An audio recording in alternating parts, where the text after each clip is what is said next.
ਵਾਹਿਗੁਰੂ ਜੀ ਕਾ ਖਾਲਸਾ, ਵਾਹਿਗੁਰੂ ਜੀ ਕੀ ਫਤਿਹ। ਆਸਾ ਦੀ ਵਾਰ ਦੀ ਕਥਾ ਚੱਲ ਰਹੀ ਹੈ। ਸ਼੍ਰੀ ਗੁਰੂ ਗ੍ਰੰਥ ਦੇ ਅੰਗ ਨੰਬਰ 463 ਤੇ ਹੇਠੋਂ ਦੂਸਰੀ ਪੰਕਤੀ ਹੈ। ਸ਼ਲੋਕ ਮਹਿਲਾ ਪਹਿਲਾ। ਇਹ ਮੰਮੇ ਨੂੰ 2 ਬਿੰਦੀਆਂ ਲਾਈਆਂ। ਇਹ ਸੰਖੇਪ ਬਣਾਇਆ ਹੋਇਆ ਹੈ। ਜਿਵੇਂ ਤੋਂ ਜੀ ਇੰਗਲਿਸ਼ 'ਚ ਜਿਵੇਂ ਮਿਸਟਰ ਪੂਰਾ ਸ਼ਬਦ ਹੁੰਦਾ, MR ਲਿਖ ਕੇ ਫੁੱਲ ਸਟਾਪ ਲਾ ਦਿੱਤਾ ਜਾਂਦਾ ਹੈ, ਉਹ ਫਿਰ ਮਿਸਟਰ ਬੋਲਿਆ ਜਾਂਦਾ। ਇਸ ਤਰ੍ਹਾਂ ਮਿਸਟਰੈਸ ਹੈ, ਉਹ MRS ਪਾ ਦਿੱਤਾ ਜਾਂਦਾ ਹੈ। ਡਾਕਟਰ ਹੈ, ਪੂਰਾ ਪਾਉਣ ਦੀ ਥਾਂ 'ਤੇ DR ਪਾ ਕੇ ਫੁੱਲ ਸਟਾਪ ਲਾ ਦਿੰਦੇ ਨੇ। ਇਸੇ ਤਰ੍ਹਾਂ ਹੀ ਮਹਿਲਾ ਪੂਰਾ ਲਿਖਣ ਦੀ ਥਾਂ 'ਤੇ ਮੰਮੇ ਨੂੰ 2 ਬਿੰਦੀਆਂ ਲਾ ਦਿੱਤੀਆਂ ਗਈਆਂ ਹਨ। ਅਰਥ ਇਹੀ ਹੈ ਮਹਿਲਾ। ਸ਼ਲੋਕ ਮਹਿਲਾ ਪਹਿਲਾ ਭਾਵ ਗੁਰੂ ਨਾਨਕ ਦੇਵ ਜੀ ਦੀ ਬਾਣੀ ਹੈ। ਵਿਸਮਾਦ ਨਾਦ, ਵਿਸਮਾਦ ਵੇਦ, ਵਿਸਮਾਦ ਜੀ, ਵਿਸਮਾਦ ਭੇਦ, ਵਿਸਮਾਦ ਰੂਪ, ਵਿਸਮਾਦ ਰੰਗ, ਵਿਸਮਾਦ ਨਾਂਗੇ ਫਿਰਹਿ ਜੰਤ, ਵਿਸਮਾਦ ਪੌਣ, ਵਿਸਮਾਦ ਪਾਣੀ, ਵਿਸਮਾਦ ਅਗਨੀ ਖੇਡੈ ਵਿਡਾਣੀ, ਵਿਸਮਾਦ ਧਰਤੀ, ਵਿਸਮਾਦ ਖਾਣੀ, ਵਿਸਮਾਦ ਸਾਧ ਲੱਗਹਿ ਪੁਰਾਣੀ, ਵਿਸਮਾਦ ਸੰਜੋਗ, ਵਿਸਮਾਦ ਵਿਜੋਗ, ਵਿਸਮਾਦ ਭੁੱਖ, ਵਿਸਮਾਦ ਭੋਗ, ਵਿਸਮਾਦ ਸਿਫਤ, ਵਿਸਮਾਦ ਸਾਲਾ, ਵਿਸਮਾਦ ਉਜੜ, ਵਿਸਮਾਦ ਰਾਹ, ਵਿਸਮਾਦ ਨੇੜੇ, ਵਿਸਮਾਦ ਦੂਰ, ਵਿਸਮਾਦ ਦੇਖੈ, ਹਾਜ਼ਰਾ ਹਜ਼ੂਰ, ਵੇਖ ਵਿਡਾਣ ਰਹਿਆ ਵਿਸਮਾਦ, ਨਾਨਕ ਬੁੱਝਣ ਪੂਰਾ ਭਾਗ।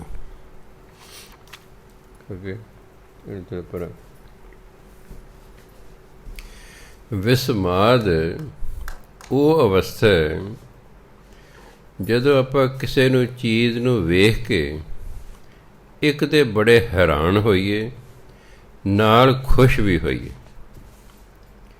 ਹੈਰਾਨ ਵੀ ਹੋਈਏ ਅਤੇ ਖੁਸ਼ ਵੀ ਹੋਈਏ।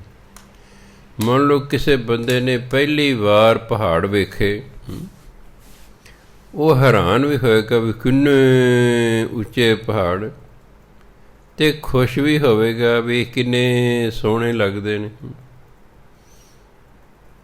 ਪਹਿਲੀ ਵਾਰੀ ਕਿਸੇ ਨੇ ਸਮੁੰਦਰ ਵੇਖਿਆ ਹੈ, ਮੰਨ ਲਓ, ਤਾਂ ਵੇਖ ਕਿੱਡਾ ਵੱਡਾ ਸਮੁੰਦਰ ਹੈ, ਕਿੱਡੀਆਂ ਛੱਲਾਂ ਉੱਠਦੀਆਂ ਨੇ, ਕਿੰਨਾ ਇਹਦਾ ਲਾਭ ਹੈ, ਬੱਦਲ ਬਣਦੇ ਨੇ, ਭਾਪ ਬਣਦੀ ਹੈ, ਮੀਂਹ ਪੈਂਦਾ ਹੈ।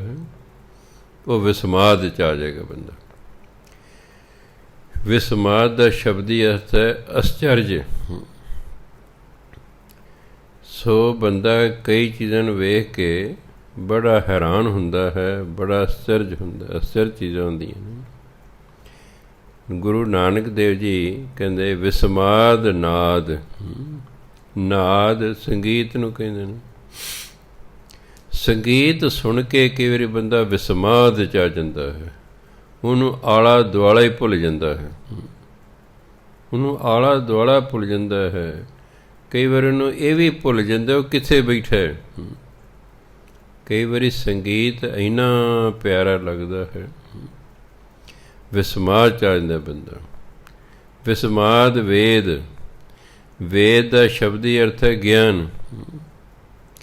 ਵੀ ਇਹਨਾਂ ਧਾਰਮਿਕ ਗ੍ਰੰਥਾਂ 'ਚ ਕਿਤਨਾ ਗਿਆਨ ਦਿੱਤਾ ਹੋਇਆ ਹੈ।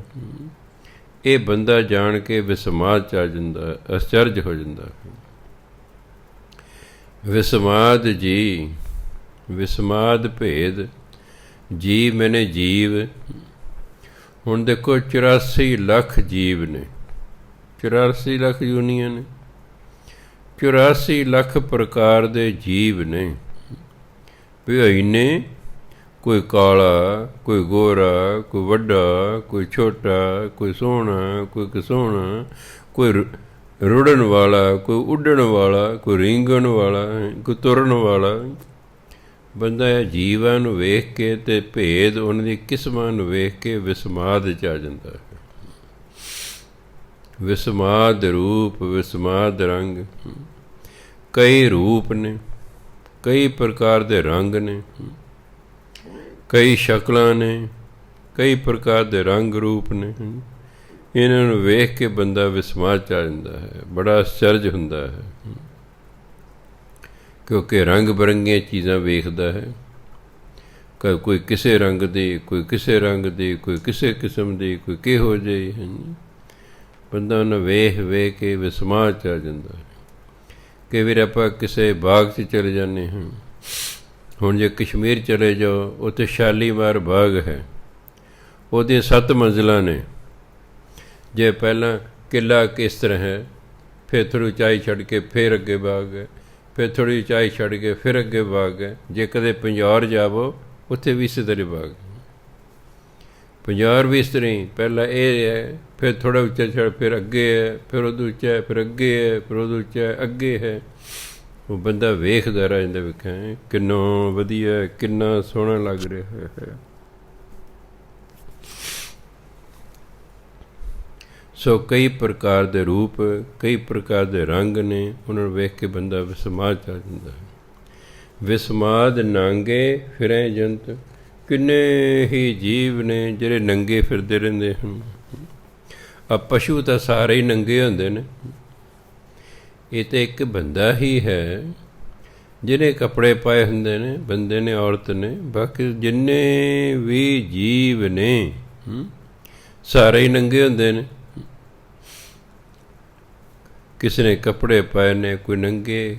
ਕਈ ਸਾਧੂ ਨੇ, ਉਹ ਨੰਗੇ ਨੇ, ਕੱਪੜੇ ਨਹੀਂ ਪਾਉਂਦੇ, ਜੰਗਲਾਂ 'ਚ ਰਹਿੰਦੇ ਨੇ, ਉਹਨਾਂ ਨੂੰ ਲੋੜ ਹੀ ਨਹੀਂ ਕੱਪੜੇ ਪਾਉਣ ਦੀ। ਸਰੀਰ ਢੱਕਣ ਦੀ ਆਪਾਂ ਨੂੰ ਉਦੋਂ ਲੋੜ ਪੈਂਦੀ ਹੈ ਜਦੋਂ ਔਰਤਾਂ ਵਿੱਚ ਆਉਣ। ਹਾਂਜੀ, ਮੰਨ ਲਓ ਸਾਰੀਆਂ ਔਰਤਾਂ ਹੀ ਔਰਤਾਂ ਰਹਿੰਦੀਆਂ ਨੇ ਅਤੇ ਭਾਵੇਂ ਨੰਗੀਆਂ ਰਹੀ ਜਾਣ। ਸਾਰੇ ਬੰਦੇ ਹੀ ਬੰਦੇ ਰਹਿੰਦੇ ਨੇ, ਕੋਈ ਔਰਤ ਹੈ ਹੀ ਨਹੀਂ, ਉਹ ਭਾਵੇਂ ਨੰਗੇ ਰਹੀ ਜਾਣ।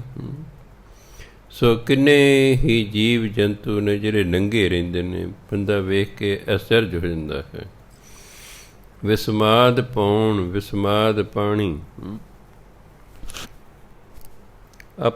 ਹਵਾ ਚੱਲਦੀ ਹੈ, ਫਿਰ ਹਵਾ ਇੱਕ ਪ੍ਰਕਾਰ ਦੀ ਨਹੀਂ, ਕਈ ਪ੍ਰਕਾਰ ਦੀਆਂ ਹਵਾਵਾਂ ਨੇ, ਕਈ ਪ੍ਰਕਾਰ ਦੇ ਪਾਣੀ ਨੇ। ਹਵਾ ਚੱਲਦੀ ਹੈ, ਕਈ ਬੜੀ ਪਿਆਰੀ ਲੱਗਦੀ ਹੈ। ਗਰਮੀਆਂ ਦਾ ਮੌਸਮ ਹੈ, ਹਵਾ ਚੱਲ ਪਈ ਹੈ, ਕਿੰਨੀ ਚੰਗੀ ਲੱਗਦੀ ਹੈ। ਪਾਣੀ ਹੈ, ਸੁੱਕੀ ਧਰਤੀ ਹੈ, ਕੀ ਲੱਗਦਾ ਪਾਣੀ ਆ ਗਿਆ ਹੈ, ਬੜਾ ਚੰਗਾ ਲੱਗਦਾ ਹੈ। ਮੰਨ ਲਓ ਉਹ ਇਲਾਕੇ ਜਿੱਥੇ ਪਾਣੀ ਦੀ ਬੜੀ ਕਮੀ ਹੈ, ਉਹ ਉਸ ਇਲਾਕੇ 'ਚ ਆ ਜਿੱਥੇ ਪਾਣੀ ਬਹੁਤ ਹੈ, ਉਹ ਤਾਂ ਵੇਖ ਕੇ ਹੈਰਾਨ ਹੋਈ ਜਾਣਗੇ। ਹੁਣ ਮੱਧ ਪ੍ਰਦੇਸ਼ ਦਾ ਬੰਦਾ ਜਦੋਂ ਪੰਜਾਬ 'ਚ ਆਵੇਗਾ, ਦੇਖੇ ਕਿੰਨੀ ਹਰਿਆਵਲ ਹੈ, ਫਸਲਾਂ ਹੀ ਫਸਲਾਂ, ਫਸਲਾਂ ਹੀ ਫਸਲਾਂ, ਫਸਲਾਂ ਹੀ ਫਸਲਾਂ। ਅਤੇ ਜੇ ਤੁਸੀਂ ਕਿਤੇ ਮੱਧ ਪ੍ਰਦੇਸ਼ ਚਲੇ ਜਾਓ, ਤੁਹਾਨੂੰ ਫਸਲ ਹੀ ਦਿਖਦੀ, ਪਹਾੜ ਹੀ ਪਹਾੜ, ਪਹਾੜੀਆਂ ਹੀ ਪਹਾੜੀਆਂ ਦਿਖਦੀਆਂ ਨੇ। ਉਹ ਤਾਂ ਕਹਿਣਗੇ ਬੱਲੇ ਬੱਲੇ ਬੱਲੇ, ਕਿੰਨਾ ਹਰਿਆ ਭਰਿਆ ਪੰਜਾਬ ਹੈ, ਕਿੰਨਾ ਸੋਹਣਾ ਲੱਗਦਾ ਹੈ। ਇੱਕ ਵਾਰੀ ਸੋਕਾ ਪੈ ਗਿਆ, ਸਾਰੇ ਹਿੰਦੁਸਤਾਨ 'ਚ ਪੈ ਗਿਆ। ਸਰਕਾਰ ਨੇ ਸਰਵੇ ਕੀਤਾ, ਸੈਂਟਰ ਗੌਰਮੈਂਟ ਨੇ, ਵੀ ਚਲੋ ਇਹਨਾਂ ਦੀ ਮਦਦ ਕਰੀਏ ਭਾਈ, ਸੋਕਾ ਪੈ ਗਿਆ, ਮੀਂਹ ਨਹੀਂ ਪਏ। ਜੋ ਹਵਾਈ ਜਹਾਜ਼ ਰਾਹੀਂ ਹੈਲੀਕਾਪਟਰ ਪੰਜਾਬ ਵੇਖਿਆ, ਕਹਿੰਦੇ ਇੱਥੇ ਤਾਂ ਨਹੀਂ ਸੋਕਾ ਪਿਆ, ਇੱਥੇ ਫਸਲਾਂ ਹੀ ਫਸਲਾਂ, ਫਸਲਾਂ ਹੀ ਫਸਲਾਂ, ਫਸਲਾਂ ਹੀ ਫਸਲਾਂ ਨੇ। ਪੰਜਾਬ ਨੂੰ ਕੱਖ ਦਿੱਤਾ ਹੀ ਨਹੀਂ ਉਹਨਾਂ ਨੇ। ਫਿਰ ਇਹਦਾ ਗੌਰਮੈਂਟ ਨੇ ਉਹਨਾਂ ਨੂੰ ਕਿਹਾ ਵੀ ਪੰਜਾਬ ਦੇ ਲੋਕ ਜਿਹੜੇ ਨੇ, ਇਹ ਡੀਜ਼ਲ ਫੂਕ ਫੂਕ ਕੇ ਇਹਨਾਂ ਆਪਣੀ ਫਸਲ ਤਿਆਰ ਕੀਤੀ ਹੋਈ ਹੈ। ਉਹ ਖਰਚਾ ਤਾਂ ਖਰਚਾ ਵੱਧ ਆ ਗਿਆ, ਮੀਂਹ ਪਿਆ ਨਹੀਂ। ਹੁਣ ਡੀਜ਼ਲ 'ਤੇ ਖਰਚਾ ਹੈ, ਟਿਊਬਵੈੱਲ ਡੀਜ਼ਲ ਨਾਲ ਚੱਲ ਰਹੇ ਨੇ, ਤਾਂ ਜਾ ਕੇ ਉਹਨਾਂ ਥੋੜ੍ਹੇ ਬਹੁਤੇ ਪੈਸੇ ਦਿੱਤੇ, ਨਹੀਂ ਤਾਂ ਕਹਿੰਦੇ ਇੱਥੇ ਤਾਂ ਸੌਕਾ ਹੀ ਨਹੀਂ ਪਿਆ। ਹੁਣ ਆਲੇ ਦੁਆਲੇ ਸੋਕਾ ਪਿਆ ਤੇ ਪੰਜਾਬ 'ਚ ਅਗਲਾ ਕੇ ਵੇਖੇ ਵੀ ਇੱਥੇ ਤਾਂ ਫਸਲਾਂ ਲਹਿ ਲਹਾ ਰਹੀਆਂ ਹਨ, ਵਿਸਮਾਦ 'ਚ ਆ ਜਾਂਦਾ ਬੰਦਾ ਹੈ ਵੀ ਸਾਰਾ ਹਿੰਦੁਸਤਾਨ ਸੁੱਕਿਆ, ਆਹ ਦੇਖੋ ਕਿੰਨੀ ਹਰਿਆਵਲ ਹੈ। ਐਂ ਜਦੋਂ ਹਵਾ ਚੱਲਦੀ ਹੈ ਬੰਦਾ ਵਿਸਮਾਦ 'ਚ ਆ ਜਾਂਦਾ। ਪਾਣੀ ਨੂੰ ਵੇਖਦਾ ਪਹਿਲੀ ਵਾਰੀ, ਕਿਸੇ ਸਮੁੰਦਰ ਵੇਖ ਲਿਆ, ਕਿਸੇ ਵੱਡੀ ਸਾਰੀ ਝੀਲ ਵੇਖ ਲਈ ਹੈ, ਕਿਸੇ ਨੇ ਪਹਿਲੀ ਵਾਰੀ ਦਰਿਆ ਵੇਖਿਆ ਹੈ, ਬੜਾ ਉਹਦਾ ਮਨ ਖੁਸ਼ ਹੁੰਦਾ ਹੈ, ਵਿਸਮਾਦ 'ਚ ਆ ਜਾਂਦਾ ਹੈ। ਵਿਸਮਾਦ ਅਗਨੀ ਖੇਡੈ ਵਿਡਾਣੀ, ਵਿਡਾਣੀ ਦੇ ਕੌਤਕ ਹੈ। ਅੱਗ ਕਈ ਪ੍ਰਕਾਰ ਦੇ ਕੌਤਕ ਕਰਦੀ ਹੈ। ਕਿਤੇ ਅੱਗ ਸਾੜ ਰਹੀ ਹੈ, ਕਿਤੇ ਅੱਗ ਸਾਨੂੰ ਨਿੱਘ ਦੇ ਰਹੀ ਹੈ, ਕਿਤੇ ਅੱਗ ਸਾਡੀਆਂ ਰੋਟੀਆਂ ਪਕਾ ਰਹੀ ਹੈ, ਕਿਤੇ ਅੱਗ ਤੋਂ ਕੋਈ ਕੰਮ ਅਸੀਂ ਲੈ ਰਹੇ ਹਾਂ। ਅੱਡ ਅੱਡ ਕੰਮ ਅੱਗ ਕਰ ਰਹੀ ਹੈ। ਅੱਗ ਇੱਕੋ ਹੀ ਹੈ ਔਰ ਉਹ ਕਈ ਪ੍ਰਕਾਰ ਦੇ ਕੰਮ ਕਰ ਰਹੀ ਹੁੰਦੀ ਹੈ, ਇਸ ਲਈ ਉਹ ਵੀ ਅਚਰਜ ਹੈ।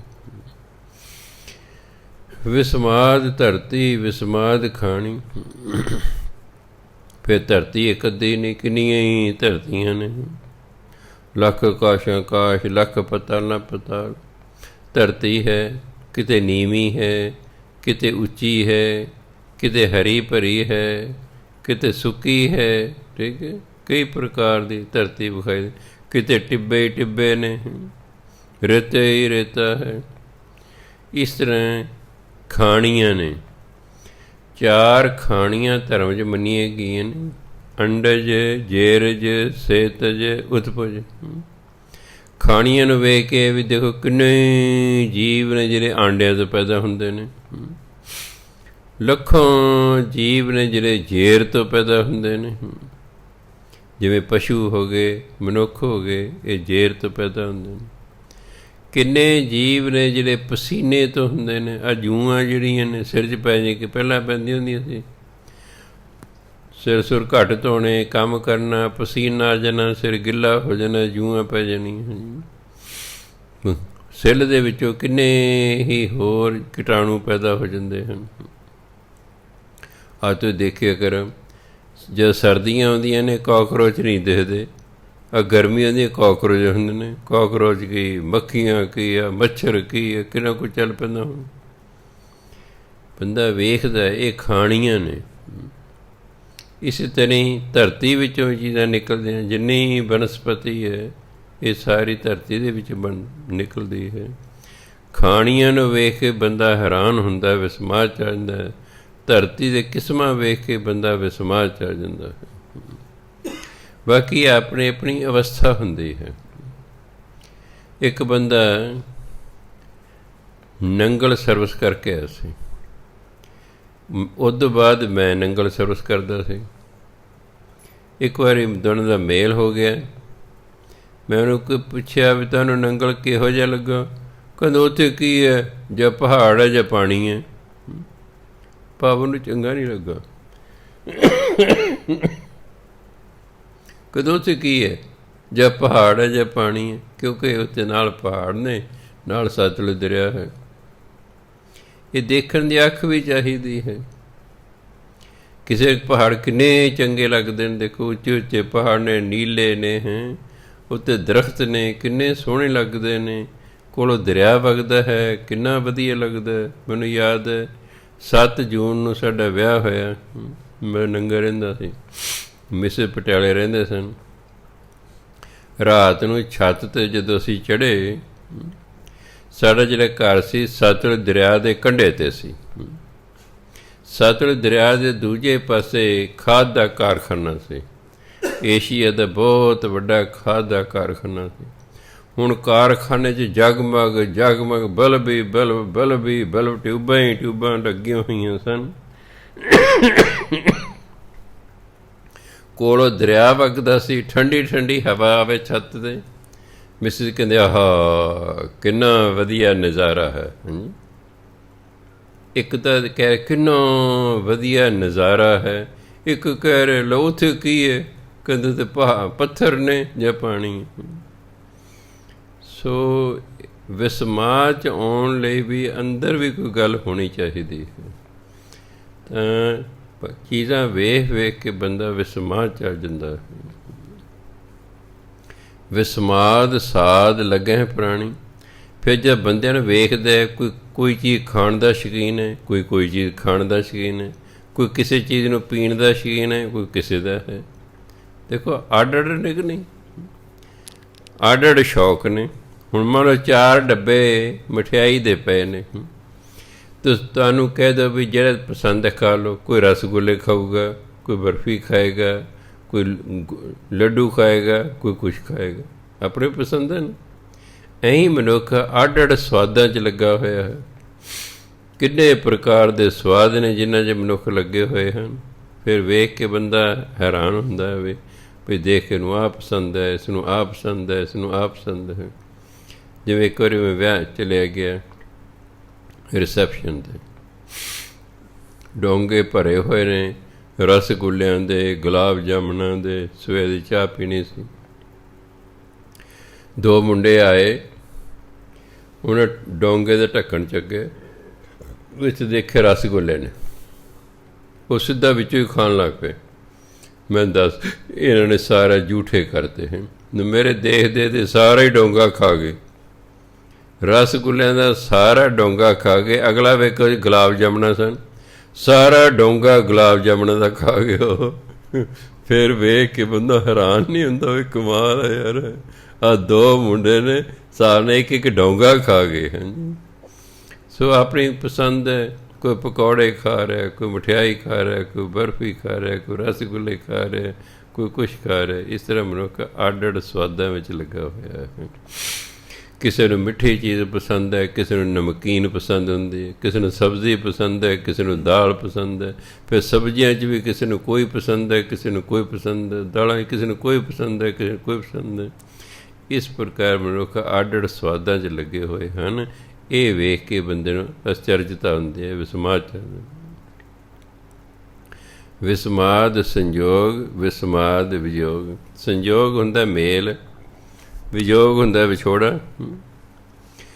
ਕਦੇ ਤਾਂ ਭਾਈ ਮੇਲ ਹੋ ਗਿਆ ਹੈ, ਘਰ 'ਚ ਜਵਾਕ ਕੋਈ ਆ ਗਿਆ ਹੈ, ਸੰਜੋਗ ਸੀ ਬੱਚੇ ਦਾ ਪਰਿਵਾਰ ਨਾਲ, ਕਿੰਨੀ ਖੁਸ਼ੀ ਹੈ, ਬੜੀਆਂ ਖੁਸ਼ੀਆਂ ਮਨਾਈ ਜਾ ਰਹੀਆਂ। ਕੋਈ 2 ਵਿਛੜੇ ਮਿਲ ਪਏ ਨੇ, ਕਿੰਨਾ ਖੁਸ਼ੀ ਹੁੰਦੀ ਹੈ। ਮੈਂ ਦੇਖਿਆ ਵਿਛੜ ਗਏ ਨੇ, ਫਿਲਮਾਂ 'ਚ ਵੇਖਦੇ ਹੁੰਦੇ ਸੀ, ਵਿੱਚ ਵਿਛੋੜਾ ਪੈ ਗਿਆ, ਦੋਨੋਂ ਪਾਸੇ ਦੁੱਖ ਹੈ। ਕਈ ਸਾਲਾਂ ਬਾਅਦ ਅਚਾਨਕ ਜਿਹੜਾ ਉਹਨਾਂ ਦਾ ਮੇਲ ਹੋ ਜਾਂਦਾ, ਇਕੱਠੇ ਹੋ ਜਾਂਦੇ, ਕਿੰਨੇ ਖੁਸ਼ ਹੁੰਦੇ ਨੇ। ਖੁਸ਼ੀ ਦੇ ਅਥਰੂ ਉਹਨਾਂ ਨੂੰ ਆ ਜਾਂਦੇ ਨੇ। ਇਸ ਲਈ ਮਿਲਣਾ ਅਤੇ ਵਿਛੜਨਾ ਇਹ ਵੀ ਵਿਸਮਾਦ ਹੈ। ਵਿਛੋੜਾ ਵੀ ਕਈ ਵਾਰੀ ਵਿਸਮਾਦ ਪੈਦਾ ਕਰ ਦਿੰਦਾ ਹੈ, ਮਿਲਾਪ ਵੀ ਕਈ ਵਾਰੀ ਵਿਸਮਾਦ ਪੈਦਾ ਕਰ ਦਿੰਦਾ ਹੈ। ਵਿਸਮਾਦ ਭੁੱਖ, ਵਿਸਮਾਦ ਭੋਗ। ਫਿਰ ਭੁੱਖ ਲੱਗਦੀ ਹੈ ਜੀ। ਫਿਰ ਭੁੱਖਾਂ ਵੀ ਕਈ ਪ੍ਰਕਾਰ ਦੀਆਂ ਨੇ, ਕਿਹੜੇ ਇੱਕ ਅੱਧੀ ਪ੍ਰਕਾਰ ਦੀ ਹੈ। ਕਿਸੇ ਨੂੰ ਕਾਸੇ ਦੀ ਭੁੱਖ ਹੈ, ਕਿਸੇ ਨੂੰ ਰੋਟੀ ਦੀ ਭੁੱਖ ਹੈ, ਕਿਸੇ ਨੂੰ ਮਾਇਆ ਦੀ ਭੁੱਖ ਹੈ, ਕਿਸੇ ਨੂੰ ਪੀਣ ਦੀ ਭੁੱਖ ਹੈ, ਕਿਸੇ ਨੂੰ ਖਾਣ ਦੀ ਭੁੱਖ ਹੈ। ਭੁੱਖਾਂ ਵੀ ਅੱਡ ਅੱਡ ਨੇ। ਇਸ ਤਰ੍ਹਾਂ ਭੋਗਣ ਵਾਲੀ ਚੀਜ਼ਾਂ, ਖਾਣ ਵਾਲੀਆਂ ਚੀਜ਼ਾਂ, ਉਹ ਵੀ ਅੱਡ ਅੱਡ ਨੇ। ਸੋ ਭੁੱਖ ਨੂੰ ਵੇਖ ਕੇ, ਭੋਗ ਨੂੰ ਵੇਖ ਕੇ ਬੰਦਾ ਕਈ ਵਾਰੀ ਬੜਾ ਅਚਰਜ ਹੁੰਦਾ ਹੈ। ਵਿਸਮਾਦ ਸਿਫਤ, ਵਿਸਮਾਦ ਸਲਾਹ। ਪਰਮਾਤਮਾ ਜਿਹੜੀ ਸਿਫਤ ਸਲਾਹ ਹੈ ਉਹ ਵੀ ਕਈ ਵਾਰੀ ਵਿਸਮਾਦ 'ਚ ਲੈ ਜਾਂਦੀ ਹੈ। ਕਈ ਵਾਰੀ ਆਪਾਂ ਜਿਸ ਚੀਜ਼ ਦੇ ਸ਼ੌਕੀਨ ਹੁੰਦੇ ਹਾਂ, ਅਗਰ ਉਹੀ ਗੱਲ ਹੋ ਰਹੀ ਹੈ, ਆਪਾਂ ਨੂੰ ਬੜੀ ਖੁਸ਼ੀ ਹੁੰਦੀ ਹੈ, ਆਪਣਾ ਸਾਰਾ ਧਿਆਨ ਉੱਧਰ ਹੁੰਦਾ ਹੈ। ਕਈਆਂ ਨੂੰ ਪਰਮਾਤਮਾ ਦੀ ਸਿਫਤ ਸਲਾਹ ਬਹੁਤ ਪਿਆਰੀ ਲੱਗਦੀ ਹੈ, ਉਸ 'ਚ ਵਿਸਮਾਦ ਅਵਸਥਾ 'ਚ ਆ ਜਾਂਦੇ ਹਨ। ਹੈਰਾਨ ਹੋ ਜਾਂਦੇ ਨੇ ਵੀ ਕਿੰਨਾ ਵਧੀਆ ਇਹ ਗਾ ਰਿਹਾ ਹੈ, ਕਿੰਨੀ ਵਧੀਆ ਸਿਫਤ ਸਲਾਹ ਕਰ ਰਿਹਾ ਹੈ। ਵਿਸਮਾਦ ਉੱਜੜ, ਵਿਸਮਾਦ ਰਾਹ। ਕੋਈ ਜਿਹੜੇ ਨੇ ਪੁੱਠੇ ਪਾਸੇ ਪਏ ਹੋਏ ਨੇ, ਕੋਈ ਸਿੱਧੇ ਰਾਹ ਜਾ ਰਹੇ ਨੇ। ਅੱਡ ਅੱਡ ਤਰ੍ਹਾਂ ਦੇ ਲੋਕ ਨੇ। ਕਈ ਪੁੱਠੇ ਕੰਮਾਂ 'ਚ ਲੱਗੇ ਨੇ, ਕੋਈ ਚੋਰ ਹੈ, ਕੋਈ ਡਾਕੂ ਹੈ, ਕੋਈ ਲਟੇਰ ਹੈ, ਕੋਈ ਠੱਗ ਹੈ, ਕੋਈ ਬਦਮਾਸ਼ ਹੈ। ਕੋਈ ਜਿਹੜਾ ਲੋਕਾਂ ਨੂੰ ਮਾਰਨ 'ਤੇ ਲੱਗਿਆ ਹੋਇਆ ਹੈ। ਇਹ ਇਹਨਾਂ ਨੂੰ ਕਹਿੰਦੇ ਉੱਜੜ। ਇਹ ਪੁੱਠੇ ਰਾਹ ਪਏ ਹੋਏ ਹਨ। ਅਤੇ ਕਈ ਸਿੱਧੇ ਰਾਹ 'ਤੇ ਚੱਲਦੇ ਨੇ, ਵੀ ਸਹੀ ਕਰਮ ਕਰਦੇ ਨੇ, ਜੀਵਨ ਸਹੀ ਰਾਹ 'ਤੇ ਚੱਲਦੇ ਨੇ। ਸੋ ਜਿਹੜੇ ਦੂਜੇ ਪਾਸੇ ਪਏ ਹੋਏ ਨੇ ਉਹ ਵੀ ਕਿੰਨੇ ਨੇ ਪੁੱਠੇ ਪਾਸੇ ਪਏ ਹੋਏ, ਉਹਨਾਂ ਨੂੰ ਵੇਖ ਕੇ ਹੈਰਾਨੀ ਹੁੰਦੀ ਹੈ ਵੀ ਇੰਨੇ ਬੰਦੇ ਮਾੜੇ ਕੰਮਾਂ 'ਤੇ ਲੱਗੇ ਹੋਏ ਹਨ। ਜਿਹੜੇ ਵਧੀਆ ਪਾਸੇ ਉਹਨਾਂ ਨੂੰ ਵੇਖ ਕੇ ਵੀ ਹੈਰਾਨੀ ਹੁੰਦੀ ਹੈ ਵੀ ਕਿੰਨੇ ਲੋਕ ਨੇ ਜਿਹੜੇ ਚੰਗੇ ਕੰਮਾਂ 'ਤੇ ਲੱਗੇ ਹੋਏ ਹਨ। ਵਿਸਵਾਦ ਨੇੜੇ ਵਿਸਮਾਦ ਦੂਰ। ਕਿਸੇ ਨੂੰ ਪਰਮਾਤਮਾ ਨੇੜੇ ਦਿਸਦਾ ਹੈ, ਉਹ ਪਰ ਬੜੀ ਖੁਸ਼ੀ ਉਹਨਾਂ ਦੀ। ਕੋਈ ਸਮਝਦਾ ਪਰਮਾਤਮਾ ਦੂਰ ਹੈ, ਕੋਈ ਸਮਝਦਾ ਪਰਮਾਤਮਾ ਦੂਰ ਹੈ, ਕੋਈ ਸਮਝਦਾ ਪਰਮਾਤਮਾ ਨੇੜੇ ਹੈ। ਵਿਸਮਾਦ ਦੇਖੈ ਹਾਜ਼ਰਾ ਹਜ਼ੂਰ। ਹਾਜ਼ਰਾ ਹਜ਼ੂਰ ਹੁੰਦਾ ਹਾਜ਼ਰ ਨਾਜ਼ਰ, ਕਿਸੇ ਨੂੰ ਸਾਹਮਣੇ ਵੇਖਣਾ। ਹਾਜ਼ਰਾ ਹਜ਼ੂਰ ਦਾ ਮਤਲਬ ਹੈ ਕਿਸੇ ਨੂੰ ਆਪਣੇ ਸਾਹਮਣੇ ਵੇਖਣਾ। ਕਈ ਪਰਮਾਤਮਾ ਨੂੰ ਸਾਮਰ ਤੱਕ ਵੇਖਦੇ ਨੇ, ਉਹਦੇ ਦਰਸ਼ਨ ਦੀਦਾਰੇ ਕਰਦੇ ਨੇ। ਜਿਵੇਂ ਕਈਆਂ ਨੂੰ ਕਿਸੇ ਗੁਰੂ ਦੇ ਦਰਸ਼ਨ ਹੋ ਗਏ, ਕਿੰਨੀ ਉਹਨੂੰ ਖੁਸ਼ੀ ਹੁੰਦੀ ਹੈ, ਇੰਨੀ ਖੁਸ਼ੀ ਹੁੰਦੀ ਕਿ ਉਸ ਤੋਂ ਸਾਂਭ ਨਹੀਂ ਹੁੰਦੀ, ਉਹ ਦੂਜਿਆਂ ਨੂੰ ਦੱਸਦਾ ਰਹਿੰਦਾ ਹੈ। ਇਸ ਲਈ ਹਾਂ, ਕਿਸੇ ਨੂੰ ਪਰਮਾਤਮਾ ਹਾਜ਼ਰ ਨਾਜ਼ਰ ਵਿਖਾਈ ਦਿੰਦਾ, ਉਹਦੇ ਲਈ ਇਹੀ ਵਿਸਮਾਦ ਹੈ। ਵੇਖ ਵਿਡਾਨ ਰਿਹਾ ਵਿਸਮਾਦ ਹੈ। ਵਿਡਾਨ ਹੁੰਦਾ ਕੌਤਕ। ਪਰਮਾਤਮਾ ਦੇ ਕੌਤਕ ਵੇਖ ਵੇਖ ਕੇ ਬੰਦਾ ਅਚਰਜ ਹੋ ਜਾਂਦਾ ਹੈ। ਇਹ ਪਰਮਾਤਮਾ ਦੇ ਕੌਤਕ ਨੇ, ਕਿਤੇ ਕੁਛ ਹੋ ਰਿਹਾ, ਕਿਤੇ ਕੁਛ ਹੋ ਰਿਹਾ ਹੈ। ਨਾਨਕ ਬੁੱਝਣ ਪੂਰੇ ਭਾਗ। ਪਰ ਇਹ ਸੋਝੀ ਵੀ ਉਸ ਨੂੰ ਹੁੰਦੀ ਜਿਹਦੇ ਵੱਡੇ ਭਾਗ ਹੋਣ। ਜੇ ਚੰਗੇ ਭਾਗ ਹੋਣ ਤਾਂ ਇਹ ਚੀਜ਼ਾਂ ਚੰਗੀਆਂ ਲੱਗਦੀਆਂ, ਤਾਂ ਬੰਦਾ ਵਿਸਮਾਦ 'ਚ ਆਉਂਦਾ ਹੈ। ਤਾਂ ਉਸ ਨੂੰ ਇਹ ਸੋਝੀ ਆਉਂਦੀ ਹੈ ਕਿ ਦੇਖੋ ਕੁਦਰਤ ਦੇ ਵਿੱਚ ਕਿੰਨਾ ਕੁਛ ਹੋ ਰਿਹਾ ਹੈ। ਪਰਮਾਤਮਾ ਨੇ ਜੋ ਚੀਜ਼ ਬਣਾਈ ਹੈ ਬੜੀ ਅਚਰਜ ਬਣਾਈ ਹੈ। ਅੱਗੇ ਕਹਿੰਦੇ ਮਹਿਲਾ ਪਹਿਲਾ। ਕੁਦਰਤ ਦਿਸੈ ਕੁਦਰਤ ਸੁਣੀਏ, ਕੁਦਰਤ ਭਉ ਸੁਖ ਸਾਰ। ਕੁਦਰਤ ਪਾਤਾਲੀ ਆਕਾਸ਼ੀ, ਕੁਦਰਤ ਸਰਬ ਆਕਾਰ। ਕੁਦਰਤ ਵੇਦ ਪੁਰਾਣ ਕਤੇਬਾਂ, ਕੁਦਰਤ ਸਰਬ ਵਿਚਾਰ। ਕੁਦਰਤ ਖਾਣਾ ਪੀਣਾ ਪਹਿਨਣ, ਕੁਦਰਤ ਸਰਬ ਪਿਆਰ। ਕੁਦਰਤ ਜਾਤੀ ਜਿਨਸੀ ਰੰਗੀ, ਕੁਦਰਤ ਜੀ ਜਹਾਨ। ਕੁਦਰਤ ਨੇਕੀਆਂ ਕੁਦਰਤ ਬਦੀਆਂ, ਕੁਦਰਤ ਮਾਨ ਅਭਿਮਾਨ। ਕੁਦਰਤ ਪੌਣ ਪਾਣੀ ਬੈਸੰਤਰ, ਕੁਦਰਤ ਧਰਤੀ ਖਾਕ। ਸਭ ਤੇਰੀ ਕੁਦਰਤ ਤੂੰ ਕਾਦਰ ਕਰਤਾ, ਪਾਕੀ ਨਾਈ ਪਾਕ। ਨਾਨਕ ਹੁਕਮੈ ਅੰਦਰ ਵੇਖੈ, ਵਰਤੈ ਤਾਕੋ ਤਾਕ। ਕੁਦਰਤ ਇੱਕ ਤਾਂ ਜੋ ਕੁਛ ਇਹ ਪਰਮਾਤਮਾ ਨੇ ਬਣਾਇਆ ਇਹ ਕੁਦਰਤ ਹੈ। ਪਰਮਾਤਮਾ ਤੋਂ ਬਿਨਾਂ ਜੋ ਕੁਛ ਵੀ ਦਿਸ ਰਿਹਾ ਹੈ ਇਹ ਸਭ ਉਸਦੀ ਕੁਦਰਤ ਹੈ। ਕਹਿੰਦੇ ਆਪੀ ਨੇ ਆਪ ਸਾਜਿਓ, ਆਪੀ ਨੇ ਰਚਿਓ ਨਾਮ, ਦੋਈ ਕੁਦਰਤ ਸਾਜੀ ਹੈ। ਪਹਿਲਾਂ ਉਹਨੇ ਆਪਣੇ ਆਪ ਨੂੰ ਬਣਾਇਆ, ਫਿਰ ਉਹਨੇ ਆਪਣੇ ਨਾਮ ਦੀ ਰਚਨਾ ਕੀਤੀ, ਫਿਰ ਉਹਨੇ ਕੁਦਰਤ ਬਣਾਈ। ਭਾਵ ਜੋ ਕੁਛ ਪਰਮਾਤਮਾ ਨੇ ਬਣਾਇਆ ਉਹ ਉਹਦੀ ਕੁਦਰਤ ਹੈ। ਇੱਥੇ ਕੁਦਰਤ ਦਾ ਭਾਵ ਹੈ ਰੱਬੀ ਸ਼ਕਤੀ। ਇੱਥੇ ਕੁਦਰਤ ਦਾ ਕੀ ਭਾਵ ਹੈ? ਰੱਬੀ ਸ਼ਕਤੀ। ਕੁਦਰਤ ਦਿਸੈ, ਜੇ ਸਾਨੂੰ ਦਿਸ ਰਿਹਾ ਨਾ ਇਹ ਤਾਂ ਰੱਬੀ ਸ਼ਕਤੀ ਨਾਲ ਦਿਸ ਰਿਹਾ ਹੈ। ਜੇ ਰੱਬ ਨਾ ਚਾਹੇ ਸਾਨੂੰ ਦਿਸ ਹੀ ਨਹੀਂ ਸਕਦਾ, ਸਾਡੀ ਅੱਖਾਂ ਕੰਮ ਹੀ ਨਹੀਂ ਕਰਦੀਆਂ, ਅਸੀਂ ਅੰਨੇ ਹੋ ਜਾਵਾਂਗੇ। ਜੋ ਦਿਸ ਰਿਹਾ ਇਹ ਸਭ ਉਹਦੀ ਕੁਦਰਤ ਹੈ, ਇਹ ਉਹਦੀ ਰੱਬੀ ਸ਼ਕਤੀ ਵਰਤ ਰਹੀ ਹੈ। ਕੁਦਰਤ ਸੁਣੀਏ, ਜੋ ਸੁਣ ਰਹੇ ਹਾਂ ਅਸੀਂ ਇਹ ਵੀ ਉਹਦੀ ਸ਼ਕਤੀ ਵਰਤ ਰਹੀ ਹੈ, ਨਹੀਂ ਤਾਂ ਅਸੀਂ ਬੋਲੇ ਹੋ ਜਾਵਾਂਗੇ। ਇੱਕ ਲੜਕੀ ਅਚਾਨਕ ਉਹਨੂੰ ਚੱਕਰ ਆਇਆ, ਉਹ ਧਰਤੀ 'ਤੇ ਡਿੱਗ ਪਈ। ਕੀ ਹੋਇਆ? ਉਹਦੇ ਕੰਨ ਹੀ ਬੰਦ ਹੋ ਗਏ, ਉਹਨੂੰ ਬਿਲਕੁਲ ਸੁਣਨੋਂ ਹਟ ਗਿਆ, ਕੁਛ ਨਹੀਂ ਸੀ ਪਤਾ ਲੱਗਦਾ ਕੀ ਬੋਲ ਰਿਹਾ ਕੋਈ। ਉਹਦੇ ਕੰਨਾਂ 'ਚ ਮਸ਼ੀਨ ਵੀ ਲਾਈ ਤਾਂ ਵੀ ਉਹਨੂੰ ਕੱਖ ਨਹੀਂ ਸੀ ਸੁਣਦਾ।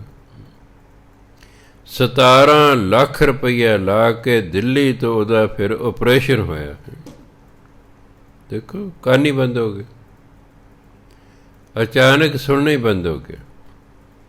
ਜਿਵੇਂ ਕਈ ਬੰਦਿਆਂ ਨੂੰ ਲਕਵਾ ਹੋ ਜਾਂਦਾ ਅਤੇ ਸਰੀਰ ਦਾ ਕੋਈ ਅੰਗ ਮਾਰਿਆ ਜਾਂਦਾ ਨਾ, ਉਹ ਲਕਵਾ ਹੋ ਗਿਆ ਕੰਨਾਂ ਦਾ, ਵੀ ਕੰਨ ਹੀ ਖਤਮ ਹੋ ਗਿਆ। 17 ਲੱਖ ਰੁਪਈਆ ਡਾਕਟਰ ਨੇ ਲਿਆ। ਉਹਨੇ ਕਿਹਾ ਜੀ ਪਹਿਲਾਂ ਮੇਰੇ ਖਾਤੇ ਜਮ੍ਹਾਂ ਕਰਾਓ, ਉਸ ਤੋਂ ਬਾਅਦ ਤੁਸੀਂ ਦਿੱਲੀ ਆਇਓ।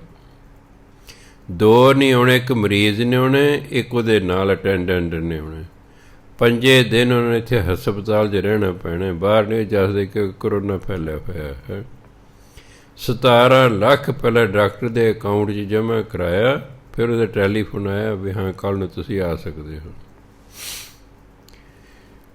ਫਿਰ ਵੀ ਉਹ ਕਹਿੰਦਾ ਵੀ ਅਜੇ ਟਾਈਮ ਲੱਗੇਗਾ ਸੁਣਨ 'ਚ,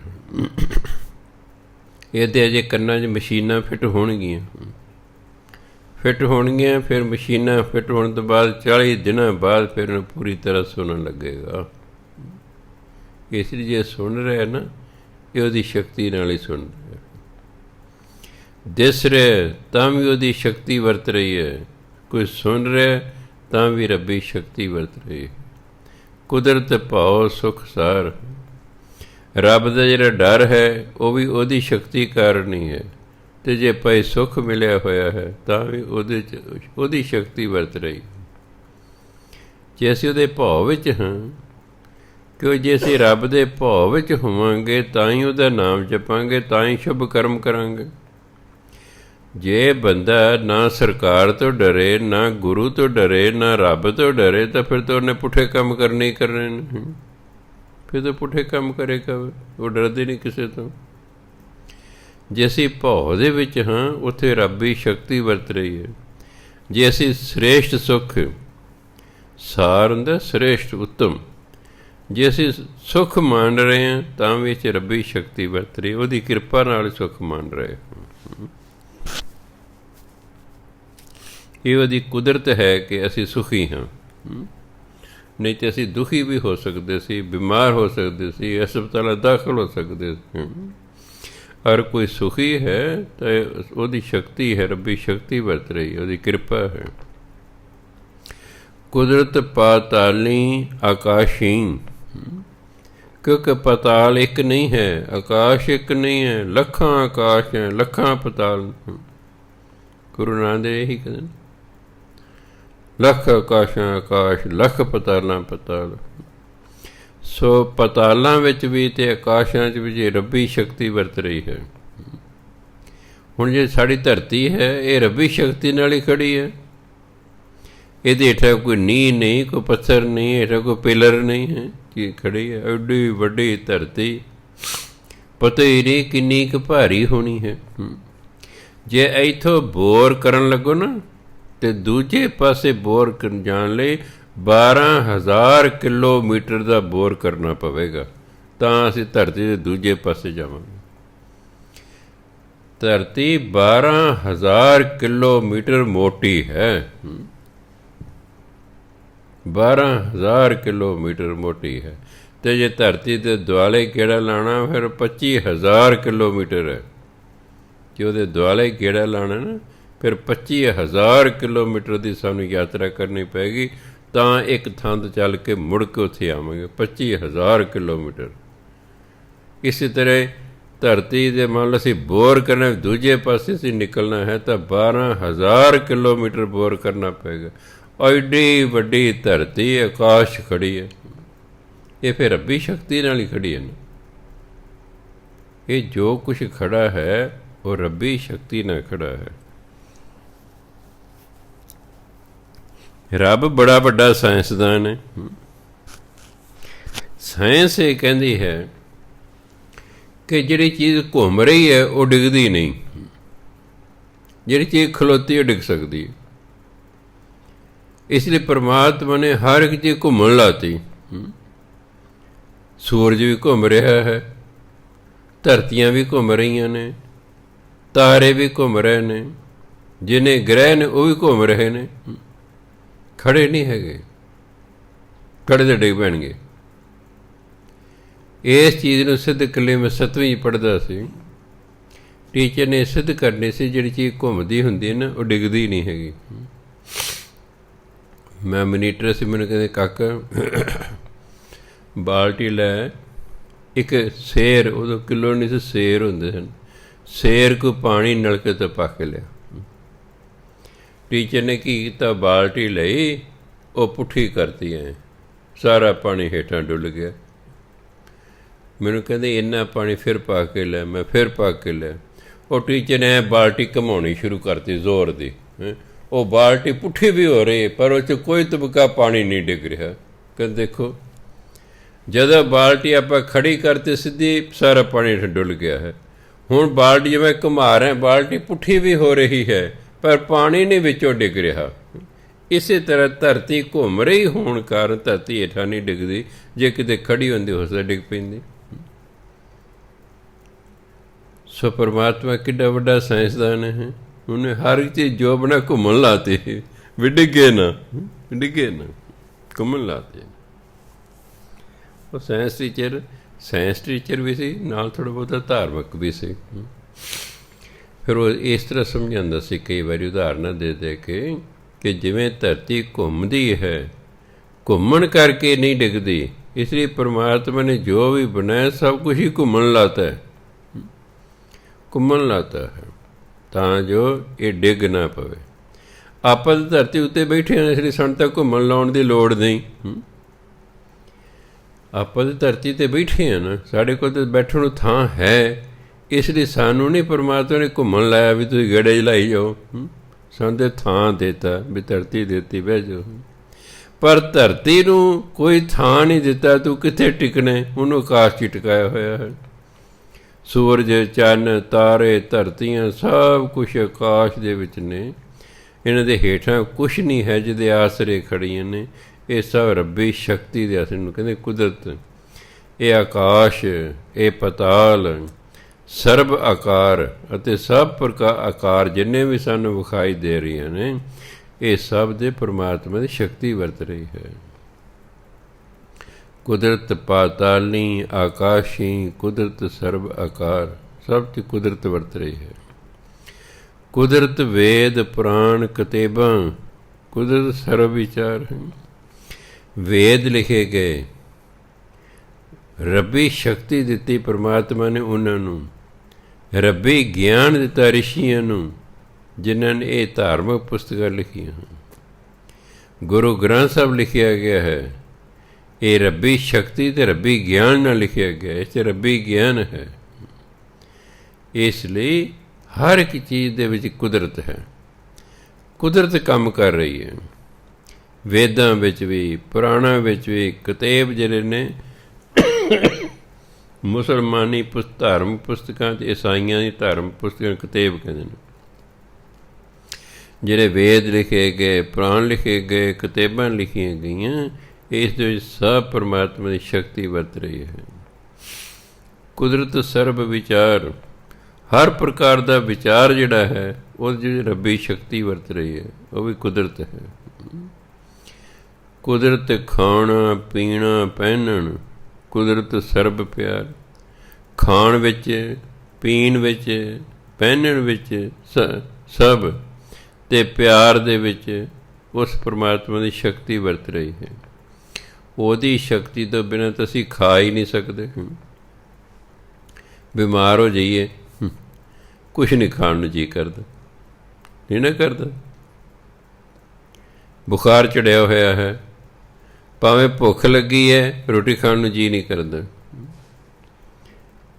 ਇਸ ਲਈ ਜਦੋਂ ਕੋਈ ਖਾ ਰਿਹਾ, ਕੁਛ ਪੀ ਰਿਹਾ ਹੈ, ਕੁਛ ਪਹਿਨ ਰਿਹਾ ਹੈ, ਪਿਆਰ ਕਰ ਰਿਹਾ ਹੈ, ਸਭ ਦੇ ਕੁਦਰਤ ਵਰਤ ਰਹੀ ਹੈ, ਸਭ 'ਚ ਉਹਦੀ ਸ਼ਕਤੀ ਵਰਤ ਰਹੀ ਹੈ। ਕੁਦਰਤ ਜਾਤੀ ਜਿਨਸੀ ਰੰਗੀ, ਕੁਦਰਤ ਜੀ ਜਹਾਨ। ਕਈ ਜਾਤੀਆਂ ਦੇ ਜੀਵ ਨੇ, ਕਈ ਜਿਨਸਾਂ ਕਿਸਮਾਂ ਦੇ ਜੀਵ ਨੇ, ਰੰਗੀ ਕਈ ਰੰਗਾਂ ਦੇ ਜੀਵ ਨੇ, ਅਤੇ ਕਈ ਪ੍ਰਕਾਰ ਦੇ ਜਹਾਨ ਜਿਹੜੇ ਸੰਸਾਰ ਨੇ, ਇੱਥੇ ਜੀਵ ਨੇ। ਜਿਹੜੇ ਜੀਵ ਨੇ ਸੰਸਾਰ ਦੇ ਵਿੱਚ, ਇਹ ਕਈ ਰੰਗਾਂ ਦੇ ਨੇ, ਕਈ ਕਿਸਮਾਂ ਦੇ ਨੇ, ਕਈ ਜਾਤੀਆਂ ਦੇ ਨੇ, ਕਈ ਜਿਨਸਾਂ ਦੇ ਨੇ। ਉਹਨਾਂ ਨੂੰ ਵੇਖ ਵੇਖ ਕੇ ਬੰਦਾ ਹੈਰਾਨ ਹੋ ਜਾਂਦਾ ਹੈ। ਪਹਿਲਾਂ ਕੋਈ ਸੀਰੀਅਲ ਜਿਹਾ ਆਇਆ ਕਰਦਾ ਸੀ ਜਿਸ 'ਚ ਸਾਇੰਸ ਦੀਆਂ ਖੋਜਾਂ ਵਿਖਾਇਆ ਕਰਦੇ ਸਨ, ਅਤੇ ਉਹਨੂੰ ਵੇਖ ਕੇ ਬੰਦਾ ਕਿੰਨਾ ਹੈਰਾਨ ਹੁੰਦਾ ਸੀ ਵੀ ਇਹ ਫੋਟੋ ਖਿੱਚਣ ਵਾਲੇ ਕਮਾਲ ਦੇ ਨੇ। ਦੇਖੋ, ਘਾਹ 'ਚ ਰਹਿਣ ਵਾਲੇ ਜਿਹੜੇ ਜੇ ਜਾਨਵਰ ਜੀਵ ਬਣਾਏ ਨੇ ਪਰਮਾਤਮਾ ਨੇ, ਉਹਨਾਂ ਦਾ ਰੰਗ ਵੀ ਘਾਹ ਵਰਗੇ ਹੀ ਬਣਾਇਆ ਤਾਂ ਜੋ ਦੁਸ਼ਮਣ ਨੂੰ ਦਿਸਣ ਨਾ ਹੋ। ਹੁਣ ਫੌਜੀਆਂ ਦੇ ਕੱਪੜੇ ਦੇਖੋ ਸਾਡੇ ਨਾਲ ਅੱਡ ਹੁੰਦੇ ਨੇ, ਫੌਜੀਆਂ ਦੇ ਕੱਪੜੇ ਅੱਡ ਹੁੰਦੇ ਨੇ ਤਾਂ ਜੋ ਉੱਤੋਂ ਜੇ ਕੋਈ ਵੇਖੇ ਉਹਨੂੰ ਬੰਦਾ ਨਾ ਦਿਸੇ, ਉਹਨੂੰ ਐ ਦਿਸੇ ਤਾਂ ਕੋਈ ਦਰਖਤ ਹੈ, ਕੋਈ ਝਾੜੀ ਹੈ। ਉਹਨੇ ਕੱਪੜੇ ਇਹੋ ਜਿਹੇ ਬਣਵਾਏ, ਪ੍ਰਿੰਟ ਕੀਤੇ ਹੁੰਦੇ ਨੇ ਵੀ ਦੁਸ਼ਮਣ ਨੇ ਉੱਤੋਂ ਜਹਾਜ਼ ਰਾਹੀਂ ਵੇਖਣਾ ਹੈ ਵੀ ਖੜੀ ਤਾਂ ਹੇਠਾਂ ਫੌਜ ਹੈ, ਪਰ ਐਂ ਲੱਗੇ ਵੀ ਇਹ ਤਾਂ ਝਾੜੀਆਂ ਨੇ, ਇਹ ਤਾਂ ਦਰਖਤ ਨੇ, ਬੰਦੇ ਨਹੀਂ ਦਿਸਣੇ। ਕੱਪੜੇ ਉਹਨਾਂ ਦੇ ਇਹੋ ਜਿਹੇ ਪਾਏ ਹੁੰਦੇ ਨੇ। ਹੁਣ ਦਸਮ ਪਾਤਸ਼ਾਹ ਨੂੰ ਇਸ ਤਰ੍ਹਾਂ ਕੀਤਾ, ਜਦੋਂ ਉਹ ਪਹੁੰਚੇ ਅਖੀਰਲਾ ਜਿਹੜਾ ਯੁੱਧ ਹੋਇਆ ਮੁਕਤਸਰ ਦਾ, ਉਹਨੂੰ ਉੱਥੇ ਖਿਦਰਾਣੇ ਦੀ ਢਾਬ ਸੀ, ਪਿੰਡ ਦਾ ਨਾਂ ਖਿਦਰਾਣਾ ਸੀ, ਅਤੇ ਢਾਬ ਹੁੰਦਾ ਬਹੁਤ ਵੱਡਾ ਛੱਪੜ। ਗਰਮੀਆਂ ਦਾ ਮੌਸਮ ਸੀ, ਜਿਹੜੀ ਇਹ ਲੜਾਈ ਹੋਈ ਉਹ ਗਰਮੀਆਂ 'ਚ ਹੋਈ। ਗਰਮੀਆਂ ਦੇ ਮੌਸਮ 'ਚ ਰੇਤਲਾ ਇਲਾਕਾ ਸੀ, ਸਿਰਫ ਉਸ ਢਾਬ ਦੇ ਵਿੱਚ ਪਾਣੀ ਸੀ, ਹੋਰ ਪਾਣੀ ਕਿਤੇ ਮੀਲਾਂ ਤੱਕ ਨੇੜੇ ਤੇੜੇ ਨਹੀਂ ਸੀ। ਹੁਣ ਦੁਸ਼ਮਣ ਨੇ ਆਉਣਾ ਸੀ ਦੂਰੋਂ। ਗੁਰੂ ਮਹਾਰਾਜ ਨੇ ਕਿਹਾ ਵੀ ਤੁਸੀਂ ਨਾ ਜਿਹੜੇ ਤੁਹਾਡੇ ਕੱਪੜੇ ਨੇ ਉਹ ਝਾੜੀਆਂ ਦੇ ਉੱਤੇ ਪਾ ਦਿਓ, ਵਿਛਾ ਦਿਓ, ਤਾਂ ਜੋ ਦੂਰੋਂ ਦੇਖਣ ਲੱਗੇ ਵੀ ਟੈਂਟ ਲੱਗੇ ਨੇ ਫੌਜ ਦੇ। ਦੂਰੋਂ ਦੁਸ਼ਮਣ ਲੱਗੇ ਵੀ ਬੜੇ ਟੈਂਟ ਲੱਗੇ ਹੋਏ ਨੇ, ਅਤੇ ਪਾਣੀ 'ਤੇ ਤੁਸੀਂ ਇੱਕ ਕਬਜ਼ਾ ਕਰ ਲਓ। ਨੰਬਰ 2, ਜਦੋਂ ਦੁਸ਼ਮਣ ਆਵੇ ਉਹਨੂੰ ਆਰਾਮ ਨਹੀਂ ਕਰਨ ਦੇਣਾ। ਉਹ ਥੱਕਿਆ ਟੁੱਟਿਆ ਆਊਗਾ, ਆਉਂਦੇ ਸਾਰੇ ਉਸ 'ਤੇ ਹਮਲਾ ਕਰ ਦਿਓ। ਉਹਨਾਂ ਨੂੰ ਪਾਣੀ ਨਹੀਂ ਪੀਣ ਦੇਣਾ, ਰਾਤ ਨਹੀਂ ਰਹਿਣ ਦੇਣਾ, ਨਹੀਂ ਤਾਂ ਉਹ ਬਹੁਤ ਜ਼ਿਆਦਾ ਨੇ ਅਤੇ ਤੁਸੀਂ ਬੜੇ ਥੋੜ੍ਹੇ ਹੋ। ਪਾਣੀ 'ਤੇ ਕਬਜ਼ਾ ਰੱਖਣਾ। ਉਹਨਾਂ ਨੂੰ ਪਾਣੀ ਕਿਤੋਂ ਮਿਲਣੇ ਨਹੀਂ, ਆਪੇ ਪਿਆਸੇ ਮਰ ਜਾਣਗੇ ਜਾਂ ਭੱਜ ਜਾਣਗੇ। ਅਤੇ ਉਹੀ ਗੱਲ ਹੋਈ, ਉਹੀ ਗੱਲ। ਦੂਰੋਂ ਉਹਨਾਂ ਨੇ ਸੋਚਿਆ ਬੱਲੇ ਬੱਲੇ ਤਾਂ ਬੜੇ ਟੈਂਟ ਲੱਗੇ ਨੇ ਵੀ ਬੜੇ ਸਿੱਖ ਫੌਜ ਇੱਥੇ ਹਨ। ਹੈਣ 'ਤੇ ਥੋੜ੍ਹੇ ਜਿਹੇ ਸਨ, ਪਰ ਉਹ ਇੱਕਦਮ ਜਦੋਂ ਆਏ ਉਹ ਸਿੱਖ ਤਰੋ ਤਾਜ਼ੇ ਸਨ। ਬਸ ਇਹਨਾਂ ਨੇ ਜਿਉਂ ਉਹਨਾਂ 'ਤੇ ਹਮਲਾ ਕੀਤਾ, ਬਸ 2-3 ਘੰਟਿਆਂ 'ਚ ਭਜੂ ਦਿੱਤੇ। ਸ਼ਹੀਦ ਤਾਂ ਬੜੇ ਸਿੰਘ ਹੋ ਗਏ, ਪਰ ਦੁਸ਼ਮਣ ਭੱਜ ਗਿਆ, ਵਾਪਸ ਭੱਜ ਗਿਆ। ਇਸ ਲਈ ਇਹ ਕਈ ਪ੍ਰਕਾਰ ਦੇ, ਕਈ ਜਾਤਾਂ, ਕਈ ਜਿਨਸਾਂ, ਕਈ ਰੰਗਾਂ ਦੀਆਂ ਚੀਜ਼ਾਂ ਬਣਾਈਆਂ ਹੋਈਆਂ ਪਰਮਾਤਮਾ ਨੇ। ਇਸ ਲਈ ਉਹਨਾਂ ਨੇ ਵੀ ਰੰਗ ਰੰਗ ਦੇ ਕੱਪੜੇ ਟੰਗਤੇ ਤਾਂ ਜੋ ਦੁਸ਼ਮਣ ਨੂੰ ਪਤਾ ਨਾ ਲੱਗੇ। ਇਹ ਵੀ ਇੱਕ ਹੈਰਾਨੀ ਹੁੰਦੀ ਹੈ। ਇਹ ਵੀ ਕਿੰਨੀ ਵਧੀਆ ਸੋਚ ਹੈ ਵੀ ਪਾਣੀ 'ਤੇ ਕਬਜ਼ਾ ਕਰ ਲਓ। ਜੇ ਸਰਦੀਆਂ ਹੁੰਦੀਆਂ ਫਿਰ ਸ਼ਾਇਦ ਫੌਜ ਹਾਰ ਜਾਂਦੀ, ਸਾਡੀ ਫੌਜ ਹਾਰ ਜਾਂਦੀ, ਕਿਉਂਕਿ ਉਹਨਾਂ ਨੂੰ ਪਿਆਸ ਨਹੀਂ ਸੀ ਲੱਗਣੀ। ਗਰਮੀਆਂ ਹੋਣ ਕਰਕੇ ਕਿੰਨਾ ਕੁ ਪਾਣੀ ਨਾਲ ਲਿਆ ਸਕਦਾ ਕੋਈ? ਐਡੀ ਵੱਡੀ ਫੌਜ ਦੇ ਕਿੰਨਾ ਕੁ ਪਾਣੀ ਨਾਲ ਲਿਆ ਸਕਦਾ? ਰਾਜ ਪਾਣੀ ਹੀ ਨਹੀਂ ਕਿਤੇ ਮਿਲਿਆ, ਅਤੇ ਜਿਹੜਾ ਪਾਣੀ ਸੀ ਉਸ 'ਤੇ ਸਿੱਖਾਂ ਨੇ ਕਬਜ਼ਾ ਕੀਤਾ ਸੀ। ਕੁਝ ਪੈਸੇ ਮਰ ਗਏ ਅਤੇ ਕੁਝ ਇੱਕਦਮ ਹਮਲਾ ਹੋ ਗਿਆ ਹੈ, ਇਸ ਲਈ ਹਾਰ ਗਏ। ਸੋ ਲੜਾਈ ਨੂੰ ਵੇਖ ਕੇ ਬੰਦਾ ਅਚਰਜ ਹੋ ਜਾਂਦਾ ਹੈ, ਪੜ੍ਹ ਕੇ ਹੀ। ਉਹ ਪੜ੍ਹ ਕੇ, ਲੜਾਈ ਦੇ ਬਾਰੇ ਪੜ੍ਹ ਕੇ ਹੀ ਬੰਦਾ ਅਚਰਜ ਹੋ ਜਾਂਦਾ। ਇਸ ਤਰ੍ਹਾਂ ਕੁਦਰਤ ਦੀਆਂ ਚੀਜ਼ਾਂ ਨੇ, ਵੇਖ ਵੇਖ ਕੇ ਬੰਦਾ ਹੈਰਾਨ ਹੁੰਦਾ ਹੈ ਵੀ ਕਿਵੇਂ ਰੱਬੀ ਸ਼ਕਤੀ ਵਰਤਦੀ ਹੈ। ਕੁਦਰਤ ਨੇਕੀਆਂ, ਕੁਦਰਤ ਬਦੀਆਂ, ਕੁਦਰਤ ਮਾਨ ਅਭਿਮਾਨ। ਮਾਨ ਹੁੰਦਾ ਹੰਕਾਰ, ਆਦਰ ਮਾਣ ਜਿਹਨੂੰ ਕਹਿੰਦੇ। ਅਭਿਮਾਨ ਇੱਥੇ ਭਾਵ ਹੈ ਬੇਇੱਜ਼ਤੀ। ਮਾਨ ਭਾਵੇਂ ਆਤ ਭਾਵ ਆਦਰ, ਅਭਿਮਾਨ ਭਾਵ ਇੱਥੇ ਹੁਣ ਤਾਂ ਅਭਿਮਾਨ ਹੰਕਾਰ ਹੁੰਦਾ। ਇੱਥੇ ਮਾਨ ਦਾ ਵਿਰੋਧੀ ਸ਼ਬਦ ਹੈ ਬੇਇੱਜ਼ਤੀ। ਨੇਕੀਆਂ ਨੇ, ਇਹ 'ਚ ਵੀ ਕੁਦਰਤ ਕੰਮ ਕਰ ਰਹੀ ਹੈ। ਬਦੀਆਂ ਨੇ, ਭੈੜੇ ਕੰਮ ਕਰ ਰਹੇ ਨੇ, ਇਹ 'ਚ ਕੁਦਰਤ ਕੰਮ ਕਰ ਰਹੀ ਹੈ। ਕਿਉਂਕਿ ਪਰਮਾਤਮਾ ਸਾਰਿਆਂ 'ਚ, ਸਾਧ 'ਚ ਵੀ ਪਰਮਾਤਮਾ ਹੈਗਾ, ਅਤੇ ਚੋਰ ਦੇ ਵਿੱਚ ਵੀ ਪਰਮਾਤਮਾ ਹੈਗਾ। ਰੱਬੀ ਸ਼ਕਤੀ ਹਰ ਇੱਕ ਦੇ ਵਿੱਚ ਵਰਤ ਰਹੀ ਹੈ। ਨੇਕੀਆਂ 'ਚ ਵੀ ਰੱਬੀ ਸ਼ਕਤੀ ਹੈ ਅਤੇ ਬਦੀਆਂ ਅਤੇ ਬੁਰਾਈਆਂ ਦੇ ਵਿੱਚ ਰੱਬੀ ਸ਼ਕਤੀ ਵਰਤ ਰਹੀ ਹੈ। ਆਦਰ ਮਾਣ ਮਿਲ ਰਿਹਾ ਤਾਂ ਵੀ ਰੱਬੀ ਸ਼ਕਤੀ ਵਰਤ ਰਹੀ ਹੈ, ਅਤੇ ਜੇ ਕਿਸੇ ਦੀ ਬੇਇੱਜ਼ਤੀ ਹੋ ਰਹੀ ਹੈ ਤਾਂ ਵੀ ਉੱਥੇ ਰੱਬੀ ਸ਼ਕਤੀ ਵਰਤ ਰਹੀ ਹੈ। ਨਹੀਂ ਤਾਂ ਉਹ ਕੌਣ ਕਿਸੇ ਦੀ ਬੇਇੱਜ਼ਤੀ ਕਰ ਸਕਦਾ? ਜੇ ਪ੍ਰਮਾਤਮਾ ਨਾ ਚਾਹੇ ਕੋਈ ਕਿਸੇ ਦੀ ਬੇਇੱਜ਼ਤੀ ਨਹੀਂ ਕਰ ਸਕਦਾ, ਕੋਈ ਕਿਸੇ ਨੂੰ ਹਰਾ ਨਹੀਂ ਸਕਦਾ। ਪਰਮਾਤਮਾ ਨੇ ਜਿਹਨੂੰ ਜਿਤਾਉਣਾ ਸਮਰੱਥਾ ਹੀ ਉਹਨੂੰ ਬੜੀ ਦੇ ਦਿੰਦਾ। ਉਹ ਤਾਂ ਕੀੜੀ ਨੂੰ ਵੀ ਇੰਨੀ ਸ਼ਕਤੀ ਦੇ ਦੇ, ਲਸ਼ਕਰ ਕਰੇ ਸਵਾ। ਇੱਕ ਛੋਟੀ ਜਿਹੀ ਕੀੜੀ ਵੱਡੀ ਫੌਜ ਨੂੰ ਸਵਾਹ ਕਰਕੇ ਰੱਖ ਸਕਦੀ ਹੈ, ਕਿਉਂਕਿ ਕੀੜੀ 'ਚ ਰੱਬੀ ਸ਼ਕਤੀ ਵਰਤਦੀ ਹੈ। ਇਸ ਕਰਕੇ ਸੋ ਸਭ ਪਾਸੇ ਰੱਬੀ ਸ਼ਕਤੀ ਵਰਤ ਰਹੀ ਹੁੰਦੀ ਹੈ। ਕੁਦਰਤ ਪੌਣ ਪਾਣੀ ਬੈਸੰਤਰ, ਕੁਦਰਤ ਧਰਤੀ ਖਾਕ। ਹਵਾ 'ਚ ਵੀ ਰੱਬੀ ਸ਼ਕਤੀ ਹੈ, ਉਹਦੇ ਹੁਕਮ ਨਾਲ ਚੱਲਦੀ ਹੈ। ਹਵਾ ਆਪਣੇ ਆਪ ਨਹੀਂ ਚੱਲਦੀ। ਗੁਰਬਾਣੀ ਕਹਿੰਦੀ ਹਵਾ ਵੀ ਰੱਬੀ ਸ਼ਕਤੀ ਦੇ ਅਨੁਸਾਰ ਉਹਦੇ ਹੁਕਮ 'ਚ ਚੱਲਦੀ ਹੈ। ਹਵਾ, ਪਾਣੀ, ਬੈਸੰਤਰ ਅੱਗ ਨੂੰ ਕਹਿੰਦੇ ਨੇ, ਸਭ 'ਚ ਰੱਬੀ ਸ਼ਕਤੀ ਹੈ। ਕੁਦਰਤ ਧਰਤੀ ਖਾਕ, ਖਾਕ ਮਿੱਟੀ ਨੂੰ ਕਹਿੰਦੇ ਨੇ। ਇਹਨੂੰ ਖਾਕ ਨਹੀਂ ਪੜ੍ਹਨਾ, ਇਹ ਫਾਰਸੀ ਦਾ ਸ਼ਬਦ ਹੈ। ਖੱਖੇ ਦੇ ਪੈਰ 'ਚ ਬਿੰਦੀ ਲਾ ਕੇ ਪੜ੍ਹਨਾ ਖਾਕ। ਅਜੇ ਇਹਨੇ ਕਿਹੜੇ ਕੱਪੜੇ ਪਾਏ? ਖਾਕੀ ਪਾਏ ਨੇ। ਪੁਲਿਸ ਵਾਲਿਆਂ ਦੀ ਵਰਦੀ ਖਾਕੀ ਹੁੰਦੀ ਹੈ। ਜੇ ਪੰਜਾਬੀ 'ਚ ਲਿਖਣਾ ਪਏ ਨਾ ਉਹਦੀ ਵਰਦੀ ਖਾਕੀ ਰੰਗ ਦੀ ਹੈ, ਤਾਂ ਫਿਰ ਖੱਖੇ ਦੇ ਪੈਰ 'ਚ ਬਿੰਦੀ ਪਾ ਕੇ ਕੰਨਾਂ ਅਤੇ ਕੱਕੇ ਨੂੰ ਬਿਹਾਰੀ ਲਾਉਣੀ। ਖਾਕੀ, ਖਾਕ ਮਿੱਟੀ ਨੂੰ ਕਹਿੰਦੇ ਨੇ। ਮਿੱਟੀ ਰੰਗੀ ਉਹਨਾਂ ਦੀ ਵਰਦੀ ਹੁੰਦੀ ਹੈ। ਖਾਕ ਮਿੱਟੀ, ਮਿੱਟੀ ਦੇ ਵਿੱਚ, ਧਰਤੀ ਦੇ ਵਿੱਚ, ਅੱਗ ਦੇ ਵਿੱਚ, ਪਾਣੀ ਦੇ ਵਿੱਚ, ਹਵਾ ਦੇ ਵਿੱਚ, ਸਭ ਰੱਬੀ ਸ਼ਕਤੀ ਵਰਤ ਰਹੀ ਹੈ। ਸਭ ਤੇਰੀ ਕੁਦਰਤ ਹੈ ਪਰਮਾਤਮਾ, ਸਾਰੀ ਤੇਰੀ ਕੁਦਰਤ ਹੈ। ਸਭ ਪਾਸੇ ਤੇਰੀ ਸ਼ਕਤੀ ਵਰਤ ਰਹੀ ਹੈ। ਤੂੰ ਕਾਦਰ ਕਰਤਾ। ਕਾਦਰ ਹੁੰਦਾ, ਇੱਕ ਹੁੰਦੀ ਕੁਦਰਤ, ਇੱਕ ਹੁੰਦੇ ਕਾਦਰ। ਕਾਦਰ ਫਾਰਸੀ ਦਾ ਸ਼ਬਦ ਹੈ, ਕੁਦਰਤ ਨੂੰ ਬਣਾਉਣ ਵਾਲਾ। ਕਾਦਰ, ਕਾਦਰ ਅਤੇ ਕਰਤਾ ਇੱਕੋ ਹੀ ਮੀਨਿੰਗ ਹੈ। ਹੇ ਪਰਮਾਤਮਾ, ਇਹ ਜਿਹੜੀ ਤੂੰ ਕੁਦਰਤ ਹੈ ਨਾ, ਇਹ ਸਭ ਤੇਰੀ ਬਣਾਈ ਹੋਈ, ਤੂੰ ਇਹਦਾ ਕਾਦਰ ਹੈ। ਜਿਵੇਂ ਖਾਲਕ ਅਤੇ ਖਲਕਤ। ਖਾਲਕ ਪਰਮਾਤਮਾ, ਖਲਕਤ ਲੋਕ। ਪਰਮਾਤਮਾ ਲੋਕਾਂ ਦੇ ਵਿੱਚ ਹੈ। ਇਸੇ ਤਰ੍ਹਾਂ ਕਾਦਰ ਹੈ, ਬਣਾਉਣ ਵਾਲਾ। ਸਭ ਤੇਰੀ ਕੁਦਰਤ ਤੂੰ ਕਾਦਰ ਕਰਤਾ ਹੈ। ਪਰਮਾਤਮਾ ਸਾਰੀ ਕੁਦਰਤ ਤੇਰੀ ਹੈ, ਅਤੇ ਤੂੰ ਇਸ ਕੁਦਰਤ ਨੂੰ ਬਣਾਉਣ ਵਾਲਾ ਵੀ ਹੈ। ਪਾਕੀ ਨਾਈ ਪਾਕ। ਨਾਈ ਹੁੰਦਾ ਵਡਿਆਈ, ਇਸ ਲਈ ਦੇ ਅੱਗੇ ਇਸਤਰੀ ਲਿੰਗ ਲਿਖੇ ਪਾਕੀ। ਹੇ ਪਰਮਾਤਮਾ ਤੂੰ ਹੈ ਪਾਕ। ਪਾਕ ਕੱਕੇ ਨੂੰ ਔਂਕੜ ਲਾ ਕੇ ਪੁਲਿੰਗ ਬਣਾਇਆ ਹੈ। ਪਾਕ ਹੁੰਦਾ ਪਵਿੱਤਰ, ਫਾਰਸੀ ਦਾ ਸ਼ਬਦ ਹੈ। ਪਾਕ ਮੈਨੇ ਪਵਿੱਤਰ,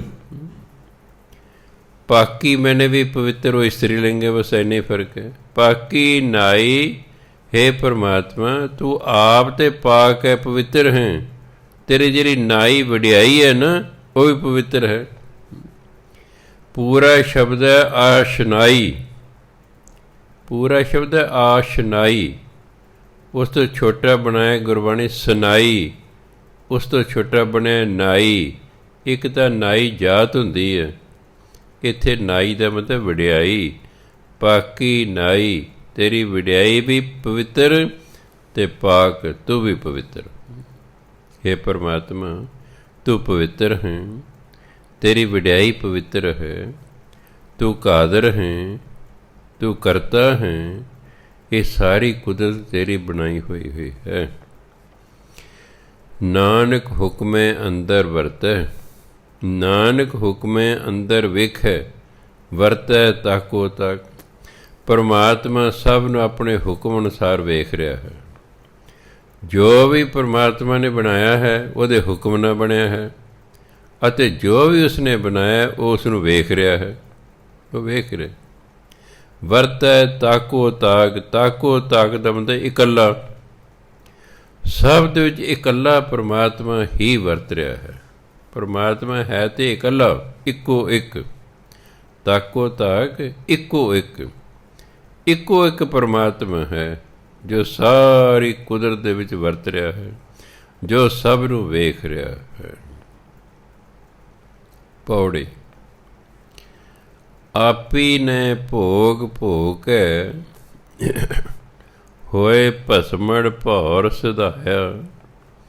ਵੱਡਾ ਹੋਆ ਦੁਨੀਦਾਰ, ਗਲ ਸੰਗਲ ਘੱਤ ਚਲਾਇਆ। ਅੱਗੇ ਕਰਨੀ ਕੀਰਤ ਵਾਚੀਐ, ਬਹਿ ਲੇਖਾ ਕਰ ਸਮਝਾਇਆ। ਥਾਉ ਨ ਹੋਵੀ ਪਾਉਂਦੀ, ਹੁਣ ਸੁਣੀਏ ਕਿਆ ਰੂ ਆਇਆ। ਮਨ ਅੰਧੈ ਜਨਮ ਗਵਾਇਆ। ਆਪੀ ਨੇ ਭੋਗ ਭੋਗ ਕੇ ਖਾ ਪੀ ਕੇ ਪਹਿਨ ਕੇ ਕਈ ਪ੍ਰਕਾਰ ਦੇ ਸਵਾਦਲੇ ਭੋਜਨ ਖਾ ਕੇ ਹੋਏ ਭਸਮੜ ਭੌਰ ਸਿਧਾਇਆ। ਭਸਮ, ਇਹ ਦੋ ਸ਼ਬਦ ਭਸਮੜ ਦੋ ਚੀਜ਼ਾਂ ਬਣੇ, ਭਸਮ ਤੇ ਦੂਸਰਾ ਹੈ ਮੜੀ। ਮੜੀ ਹੁੰਦਾ ਢੇਰੀ ਤੇ ਭਸਮ ਹੁੰਦਾ ਸਵਾ, ਦੋਨਾਂ ਰਲਾ ਕੇ ਬਣਿਆ ਭਸਮੜ। ਭੋਗ ਭੋਗਦਾ ਰਿਹਾ, ਫਿਰ ਮਰ ਗਿਆ, ਮਰ ਕੇ ਫਿਰ ਸਵਾਹ ਦੀ ਢੇਰੀ ਬਣ ਗਿਆ। ਭੌਰ ਹੁੰਦਾ ਜਿਹੜੀ ਆਤਮਾ ਸੀ ਵਿੱਚ, ਸਿਧਾਇਆ ਹੁੰਦਾ ਉਹ ਚੱਲ ਪਿਆ, ਉਹ ਧਰਮਰਾਜ ਵਾਲੇ ਪਾਸੇ ਚੱਲ ਪਿਆ ਹੈ। ਬੰਦਾ ਖਾਂਦਾ ਪੀਂਦਾ ਰਿਹਾ, ਭੋਗ ਭੋਗਦਾ ਰਿਹਾ, ਨਾਮ ਜਪਿਆ ਨਹੀਂ ਹੈ, ਅਖੀਰ ਨੂੰ ਮਰ ਗਿਆ, ਉਹਨੂੰ ਫੂਕ ਦਿੱਤਾ ਗਿਆ, ਉਹ ਸਵਾਹ ਦੀ ਢੇਰੀ ਬਣ ਗਿਆ। ਵਿੱਚ ਜਿਹੜੀ ਆਤਮਾ ਸੀ, ਭੌਰ ਆਤਮਾ ਸੀ, ਸਿਧਾਇਆ ਹੁੰਦਾ ਚਲਾ ਗਿਆ, ਉਹ ਵਿੱਚੋਂ ਨਿਕਲ ਕੇ ਚਲਾ ਗਿਆ। ਵੱਡਾ ਹੋਆ ਦੁਨੀਦਾਰ, ਵੱਡਾ ਹੁੰਦਾ ਮਰ ਜਾਣਾ। ਜਦ ਛੋਟਿਆਂ ਪੜ੍ਹਦੇ, ਬੇਬੇ ਨੇ ਕਹਿਣਾ, ਕਾਕਾ ਸੌਣ ਤੋਂ ਪਹਿਲਾਂ ਦੀਵਾ ਵੱਡਾ ਕਰ ਦੇਈਂ। ਮੈਂ, ਬੇਬੇ ਤਾਂ ਮਿੱਟੀ ਦਾ ਦੀਵਾ ਵੱਡਾ ਕਿਵੇਂ ਹੋ ਜਾਏਗਾ? ਉਹਨੇ ਕਹਿਣਾ ਵੀ ਸੌਣ ਤੋਂ ਪਹਿਲਾਂ ਦੀਵਾ ਵੱਡਾ ਕਰ ਦੇਈਂ। ਅਤੇ ਉਦੋਂ ਮੈਨੂੰ ਪਤਾ ਨਹੀਂ ਸੀ। ਮੈਂ ਕਿਹਾ, ਬੇਬੇ ਇਹ ਤਾਂ ਮਿੱਟੀ ਦਾ ਦੀਵਾ ਵੱਡਾ ਕਿਵੇਂ ਹੋ ਜਾਏਗਾ? ਕਹਿੰਦੇ, ਨਹੀਂ ਪੁੱਤਰ, ਵੱਡੇ ਦਾ ਮਤਲਬ ਬੁਝਾ ਦੇਵੀਂ। ਮੈਂ ਫਿਰ ਤੂੰ ਸਿੱਧਾ ਹੀ ਐ ਕਹੋ ਵੀ ਕਾਕਾ ਸੌਣ ਤੋਂ ਪਹਿਲਾਂ ਦੀਵਾ ਬੁਝਾ ਦੇਈਂ। ਕਹਿੰਦੇ ਨਹੀਂ, ਇਹਨੂੰ ਵੱਡਾ ਵੀ ਕਹਿੰਦੇ ਨੇ। ਇੱਥੇ ਵੱਡਾ ਤੋਂ ਹੈ ਮਰ ਜਾਣਾ। ਵੱਡਾ ਹੋਆ ਦੁਨੀਦਾਰ, ਦੁਨੀਆਦਾਰ ਸਿਰਫ ਧਾਰਮਿਕ ਬੰਦਾ ਨਹੀਂ, ਜਿਹੜਾ ਸਿਰਫ ਦੁਨੀਆ 'ਚ ਰਿਹਾ ਹੋਵੇ, ਸੰਸਾਰਿਕ ਕੰਮ ਧੰਦਾ ਕਰਦਾ ਰਿਹਾ ਹੋਵੇ, ਭਜਨ ਬੰਦਗੀ ਕੀਤੀ ਨਾ ਹੋਵੇ, ਉਹਨੂੰ ਕਹਿੰਦੇ ਦੁਨੀਦਾਰ। ਇਹ ਦੁਨੀਦਾਰ ਕਹਿੰਦੇ ਵੱਡਾ ਹੋਇਆ ਮਰ ਗਿਆ। ਫਿਰ ਕੀ ਹੋਇਆ? ਨਾਮ ਜਪਿਆ ਨਹੀਂ ਸੀ, ਸ਼ੁਭ ਕਰਮ ਕੀਤੇ ਨਹੀਂ ਸੀ, ਗਲ ਸੰਗਲ ਘੱਤ ਚਲਾਏ। ਘੱਤ ਹੁੰਦਾ ਪਾ ਕੇ। ਜਮਦੂਤ ਆਏ, ਉਹਨਾਂ ਨੇ ਉਹਦੇ ਗਲ 'ਚ ਸੰਗਲ ਪਾ ਲਿਆ, ਚਲਾਇਆ ਅਤੇ ਅੱਗੇ ਲਾ ਲਿਆ, ਚੱਲ ਬਈ ਸੱਜਣ। ਜੇ ਸ਼ੁਭ ਕਰਮ ਕੀਤੇ ਹੁੰਦੇ, ਨਾਮ ਜਪਿਆ ਹੁੰਦਾ, ਜਮਦੂਤਾਂ ਨੇ ਆਉਣਾ ਹੀ ਨਹੀਂ ਸੀ। ਨਾ ਸ਼ੁਭ ਕਰਮ ਕੀਤੇ, ਨਾ ਨਾਮ ਜਪਿਆ, ਖਾਣ ਪੀਣ 'ਚ ਲੱਗਾ ਰਿਹਾ, ਫਿਰ ਮਰ ਗਿਆ। ਅਤੇ ਫਿਰ ਜਮਦੂਤਾਂ ਨੇ ਗਲ 'ਚ ਸੰਗਲ ਪਾ ਕੇ ਉਹਨੂੰ ਲੈ ਚੱਲੇ ਨੇ। ਅੱਗੇ ਕਰਨੀ ਕੀਰਤ ਵਾਚੀਏ। ਕਰਨੀ ਜਿਹੜੇ ਅਸੀਂ ਕੰਮ ਕੀਤੇ, ਅੱਗੇ ਕਰਨੀ ਜਿਹੜੇ ਮਾੜੇ ਕੰਮ ਕੀਤੇ, ਕੀਰਤ ਜਿਹੜੇ ਸ਼ੁਭ ਕਰਮ ਕੀਤੇ, ਵਾਚੀਏ ਉਹਨਾਂ ਨੂੰ ਪੜਤਾਲ ਕੀਤੀ ਜਾਂਦੀ ਹੈ ਉਹਨਾਂ ਦੀ, ਵੀ ਕਿਹੜੇ ਇਹਨੇ ਚੰਗੇ ਕੰਮ ਕੀਤੇ, ਕਿਹੜੇ ਮੰਦੇ ਕੀਤੇ। ਬਹਿ ਲੇਖਾ ਕਰ ਸਮਝਾਇਆ, ਬਿਠਾ ਕੇ ਸਾਰਾ ਹਿਸਾਬ ਕਿਤਾਬ ਸਮਝਾਤਾ ਉਹਨੂੰ, ਬਈ ਤੂੰ ਖਾਣ ਪੀਣ 'ਤੇ ਰਿਹਾ, ਪਹਿਨਣ 'ਤੇ ਰਿਹਾ, ਤੂੰ ਚੰਗਾ ਕੰਮ ਕੋਈ ਨਹੀਂ ਕੀਤਾ, ਨਾਮ ਨਹੀਂ ਜਪਿਆ। ਫਿਰ ਕੀ ਹੋਇਆ? ਥਾਂ ਨਾ ਹੋਵੇ ਪਾਉਂਦੀ। ਫਿਰ ਜਦੋਂ ਛਿੱਤਰ ਪੈਣ ਲੱਗੇ, ਜਦੋਂ ਕੁੱਟ ਪੈਣ ਲੱਗੀ, ਫਿਰ ਬਚਣ ਨੂੰ ਥਾਂ ਨਹੀਂ ਮਿਲਦੀ। ਬਈ ਜਾਏ ਤਾਂ ਜਾਏ ਤੇ ਜਦੋਂ ਛਿੱਤਰ ਪੈਂਦੇ ਨੇ, ਕੁੱਟ ਪੈਂਦੀ ਹੈ ਉੱਥੇ, ਫਿਰ ਬਚਣ ਨੂੰ ਕੋਈ ਥਾਂ ਨਹੀਂ ਲੱਭਦੀ। ਹੁਣ ਸੁਣੀਏ ਕਿਆ ਰੂ ਆਇਆ। ਹੁਣ ਰੋ ਰਿਹਾ, ਕੁੱਟ ਪੈਂਦੀ ਫਿਰ ਰੋਏਗਾ ਹੀ ਨਾ। ਹੁਣ ਸੁਣੇ ਕੌਣ? ਉਹ ਤਾਂ ਆਪਣਾ ਤਾਂ ਕੋਈ ਹੈ ਨਹੀਂ, ਆਪਣਾ ਉੱਥੇ ਹੈ ਨਹੀਂ, ਉਹ ਤਾਂ ਜੀਓ ਨਵੇਂ, ਉਹ ਤਾਂ ਸਾਰੇ ਨਵੇਂ ਨੇ।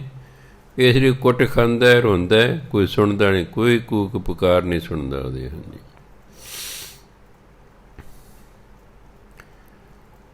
ਮਨ ਅੰਧਾ ਜਨਮ ਗਵਾਇਆ। ਇਹ ਅੰਧਾ ਸੀ, ਕਾਹਦਾ? ਅੱਖਾਂ ਤੋਂ ਨਹੀਂ, ਮਨ ਦਾ ਅੰਨਾ। ਮਨ ਦਾ ਅੰਨਾ ਹੋਣ ਕਰਕੇ ਸਾਰਾ ਮਨੁੱਖਾ ਜੀਵਨ ਐਵੇਂ ਹੀ ਗਵਾ ਲਿਆ। ਆਇਆ ਸੀ ਭਜਨ ਬੰਦਗੀ ਕਰਨ, ਆਇਆ ਸੀ ਸ਼ੁਭ ਕਰਮ ਕਰਨ, ਨਾ ਭਜਨ ਬੰਦਗੀ ਕੀਤੀ ਨਾ ਸ਼ੁਭ ਕਰਮ ਕੀਤੇ। ਇੱਥੇ ਵੀ ਭਟਕਦਾ ਰਿਹਾ ਅਤੇ ਅੱਗੇ ਕੁੱਟ ਖਾਂਦਾ ਰਿਹਾ, ਅਤੇ ਫਿਰ ਨਖਿੱਧ ਜੂਨੀਆਂ ਚਲਿਆ ਜਾਂਦਾ ਹੈ। ਫਿਰ ਨਖਿੱਧ ਜੂਨੀਆਂ ਚਲੇ ਜਾਂਦਾ ਬੰਦਾ। ਸੋ ਅਸੀਂ ਇੱਥੇ ਸਾਨੂੰ ਮਨੁੱਖਾ ਜੀਵਨ ਯਾਦ ਰੱਖਣਾ ਚਾਹੀਦਾ ਹੈ ਕਿ ਸਾਨੂੰ ਕੀੜਾ ਮਕੌੜਾ ਕਿਉਂ ਨਹੀਂ ਬਣਾਇਆ, ਸਾਨੂੰ ਪਸ਼ੂ ਕਿਉਂ ਨਹੀਂ ਬਣਾਇਆ, ਸਾਨੂੰ ਪੰਛੀ ਕਿਉਂ ਨਹੀਂ ਬਣਾਇਆ, ਸਾਨੂੰ ਮਨੁੱਖ ਹੀ ਕਿਉਂ ਬਣਾਇਆ ਹੈ। ਜਦ ਧਰਮ ਦਾ ਅਧਿਐਨ ਕਰੋਗੇ ਫਿਰ ਸਮਝ ਆਵੇਗਾ ਕਿ ਪਰਮਾਤਮਾ ਕਹਿੰਦਾ, ਹੇ ਇਨਸਾਨ, ਤੂੰ ਆਪਣੇ ਮਾੜੇ ਕਰਮਾਂ ਕਾਰਨ ਮੇਰੇ ਤੋਂ ਬਹੁਤ ਸਮਾਂ ਪਹਿਲਾਂ ਦਾ ਵਿਛੜਿਆ ਹੋਇਆ। ਤੂੰ ਅੱਡ ਅੱਡ ਜੂਨੀਆਂ ਧੱਕੇ ਖਾਂਦਾ ਰਿਹਾ। ਹੁਣ ਤੈਨੂੰ ਮੈਂ ਮਨੁੱਖਾ ਜੀਵਨ ਦਿੱਤਾ ਕਿ ਤੂੰ ਮੇਰਾ ਨਾਮ ਜਪ ਕੇ ਨਾ ਮੇਰੇ ਵਰਗਾ ਹੋ ਜਾ। ਜਦ ਤੂੰ ਮੇਰੇ ਵਰਗਾ ਹੋ ਜਾਏਗਾ ਫਿਰ ਤੂੰ ਮੇਰੇ 'ਚ ਮਿਲ ਜਾਵੇਂਗਾ। ਜਦ ਤੂੰ ਮੇਰੇ 'ਚ ਮਿਲ ਜਾਏਗਾ ਤੇਰਾ ਜੰਮਣ ਮਰਨ ਦਾ ਚੱਕਰ ਜਿਹੜਾ ਇਹੀ ਖਤਮ ਹੋ ਜਾਏਗਾ, ਤੇਰਾ ਆਵਾਗਮਨ ਦਾ ਚੱਕਰ ਹੀ ਖਤਮ ਹੋ ਜਾਏਗਾ। ਸੋ ਮਨੁੱਖਾ ਜੀਵਨ ਤਾਂ ਇਸ ਲਈ ਮਿਲਿਆ ਹੋਇਆ ਹੈ। ਇਹ ਵਾਰੀ ਆਈ ਹੋਈ ਹੈ, ਪਰਮਾਤਮਾ ਨੂੰ ਮਿਲਣ ਦੀ ਸਾਡੀ ਇਹ ਵਾਰੀ ਆਈ ਹੈ। ਜਿਹੜਾ ਵਾਰੀ ਤੋਂ ਖੁੰਝ ਜੇ ਫਿਰ ਸਾਰੀ ਉਮਰ ਪਛਤਾਉਂਦਾ ਰਹਿੰਦਾ ਹੈ। ਜ਼ਿੰਦਗੀ ਮੌਕੇ ਹੁੰਦੇ ਨੇ, ਜਿਹੜਾ ਮੌਕੇ ਦਾ ਲਾਭ ਉਠਾ ਗਿਆ ਉਠਾ ਗਿਆ। ਹੁਣ ਦੇਖੋ ਜਵਾਨੀ ਦਿੱਤੀ ਹੈ ਪਰਮਾਤਮਾ ਨੇ, ਜਿਨ੍ਹਾਂ ਨਹੀਂ ਗਿਆਨ ਉਹ ਜਵਾਨੀ ਬਰਬਾਦ ਕਰਕੇ ਚਲੇ ਜਾਂਦੇ, ਪੁੱਠੇ ਕੰਮਾਂ 'ਤੇ ਲੱਗੇ ਰਹਿੰਦੇ ਨੇ। ਜਵਾਨ ਨੇ ਬੁਢਾਪੇ 'ਚ ਨਹੀਂ ਕੁਛ ਹੋਇਆ ਕਰਦਾ। ਇੱਕ ਬੰਦਾ ਜਵਾਨ ਹੋਵੇ ਅਤੇ ਦੂਜਾ ਤੰਦਰੁਸਤ ਹੋਵੇ, ਫਿਰ ਜੋ ਮਰਜ਼ੀ ਕਰ ਸਕਦੇ, ਚੰਗਾ ਵੀ ਕਰ ਸਕਦੇ, ਮੰਦਾ ਵੀ ਕਰ ਸਕਦੇ। ਜਿਹੜੇ ਸਿਆਣੇ ਲੋਕ ਨੇ ਉਹ ਕਹਿੰਦੇ ਜਵਾਨੀ ਮਿਲੀ ਹੈ, ਤਾਕਤ ਮਿਲੀ ਹੋਈ ਹੈ, ਐਨਰਜੀ ਮਿਲੀ ਹੈ, ਕਿਉਂ ਨਾ ਇਸ ਨੂੰ ਚੰਗੇ ਪਾਸੇ ਲਾਇਆ ਜਾਵੇ। ਉਹ ਤਾਂ ਚੰਗੇ ਪਾਸੇ ਲਾ ਕੇ ਆਪਣੇ ਜੀਵਨ ਨੂੰ ਸਵਰਗ ਬਣਾ ਲੈਂਦੇ ਨੇ। ਜਿਹੜੇ ਇਸੇ ਸ਼ਕਤੀ ਨੂੰ ਹੀ ਪੁੱਠੇ ਪਾਸੇ ਲਾਉਂਦੇ ਨੇ ਉਹ ਆਪਣੇ ਜੀਵਨ ਨੂੰ ਨਰਕ ਬਣਾ ਲੈਂਦੇ ਨੇ। ਆਏ ਤਾਂ ਅਸੀਂ ਸ਼ੁਭ ਕਰਮ ਕਰਕੇ ਨਾਮ ਜਪਣਾ, ਸ਼ੁਭ ਕਰਮ ਕਰਨੇ, ਨਾਮ ਜਪਣਾ। ਕਿਉਂਕਿ ਨਾਮ ਨੂੰ ਫਲ ਤਾਂ ਲੱਗਣਾ ਜੇ ਸਾਡੇ ਕਰਮ ਸ਼ੁਭ ਨੇ। ਜੇ ਸਾਡੇ ਕਰਮ ਠੀਕ ਨੇ, ਨਾ ਬਾਣੀ ਨੂੰ ਫਲ ਲੱਗੇ ਨਾ ਨਾਮ ਨੂੰ ਫਲ ਲੱਗੇ। ਲੱਗੇ ਰਹੋ, ਸਵੇਰੇ ਅੰਮ੍ਰਿਤ ਵੇਲੇ ਤੋਂ ਲੈ ਕੇ ਰਾਤ ਦੇ ਸ਼ਾਮ ਤੱਕ ਪੜ੍ਹਦੇ ਰਹੋ, ਬਾਣੀ ਪੜ੍ਹਦੇ ਰਹੋ। ਅਗਰ ਕਰਮ ਹੀ ਠੀਕ ਨਹੀਂ, ਤੁਸੀਂ ਫਸਲ ਬੀਜੀ, ਉਹਨੂੰ ਗੋਡੀ ਨਹੀਂ ਕੀਤੀ, ਨਦੀ ਨਾਸ਼ਕ ਨਹੀਂ ਪਾਇਆ, ਉਹ 'ਚ ਖਾਦ ਨਹੀਂ ਪਾਈ, ਫਸਲ ਵਧੀਆ ਨਹੀਂ ਹੋਵੇਗੀ। ਉਹ ਕੂੜ ਕਵਾੜੋ 'ਚ ਉੱਗ ਜਾਏਗਾ, ਫਸਲ ਵਧੀਆ ਨਹੀਂ ਹੋਵੇਗੀ। ਇਸ ਤਰ੍ਹਾਂ ਸਾਡੀ ਜਿਹੜੀ ਬੁਰਾਈਆਂ ਨੇ ਕੂੜ ਕਵਾੜ ਹੈ। ਅਸੀਂ ਨਾਮ ਜਪਿਆ, ਨਾਮ ਦੀ ਫਸਲ ਬੀਜ ਵਿੱਚ ਕੂੜ ਕਵਾੜ ਹੋ ਗਿਆ। ਕੂੜ ਕਵਾੜ ਅਸੀਂ ਕੱਢਦੇ ਨਹੀਂ, ਫਸਲ ਵਧੀਆ ਹੁੰਦੀ ਨਹੀਂ। ਇਸ ਲਈ ਸ਼ੁਭ ਕਰਮ ਪਹਿਲਾਂ, ਭਜਨ ਬੰਦਗੀ ਬਾਅਦ 'ਚ। ਜਿਵੇਂ ਗੁਰੂ ਮਹਾਰਾਜ ਕਹਿੰਦੇ ਨੇ, 10 ਕਿਨੂੰਆਂ ਦੀ ਕਿਰਤ ਪਹਿਲਾਂ, ਨਾਮ ਬਾਅਦ ਜਪਣਾ। ਜੇ ਤੁਸੀਂ ਕਿਰਤ ਹੀ ਨਹੀਂ ਕਰੋਗੇ, ਤੁਹਾਡੇ ਕੋਲ ਪੈਸਾ ਹੀ ਨਹੀਂ ਹੋਵੇਗਾ, ਤੁਹਾਨੂੰ ਖਾਣ ਨੂੰ ਰੋਟੀ ਨਹੀਂ ਹੋਏਗੀ, ਤੁਸੀਂ ਨਾਮ ਕਿਵੇਂ ਜਪੋਗੇ? ਭੁੱਖੇ ਭਗਤ ਨ ਕੀਜੈ, ਸਾਫ ਲਿਖਿਆ ਬਾਣੀ 'ਚ, ਇਹ ਮਾਲਾ ਆਪਣੀ ਲੀਜੈ। ਰੋਟੀ ਜ਼ਰੂਰੀ ਹੈ, ਅਤੇ ਰੋਟੀ ਤਾਂ ਹੀ ਮਿਲੇਗੀ ਜੇ ਸਾਡੇ ਕੋਲ ਪੈਸਾ ਹੋਵੇਗਾ, ਅਤੇ ਪੈਸਾ ਸਾਡੇ ਕੋਲ ਤਾਂ ਹੀ ਹੋਵੇਗਾ ਜੇ ਅਸੀਂ ਕਿਰਤ ਕਰਾਂਗੇ। ਇਸ ਲਈ ਪਹਿਲਾਂ ਕਿਰਤ ਹੈ। ਕਿਰਤ ਕਰੋ, ਤੁਹਾਡੇ ਕੋਲ ਮਾਇਆ ਹੋਵੇਗੀ, ਫਿਰ ਮਾਇਆ ਹੋਵੇਗੀ, ਰੋਟੀ ਪਾਣੀ ਕੱਪੜਾ ਮਿਲੇਗਾ, ਫਿਰ ਹੀ ਅਸਲ 'ਚ ਭਜਨ ਬੰਦਗੀ ਹੋ ਸਕਦੀ ਹੈ।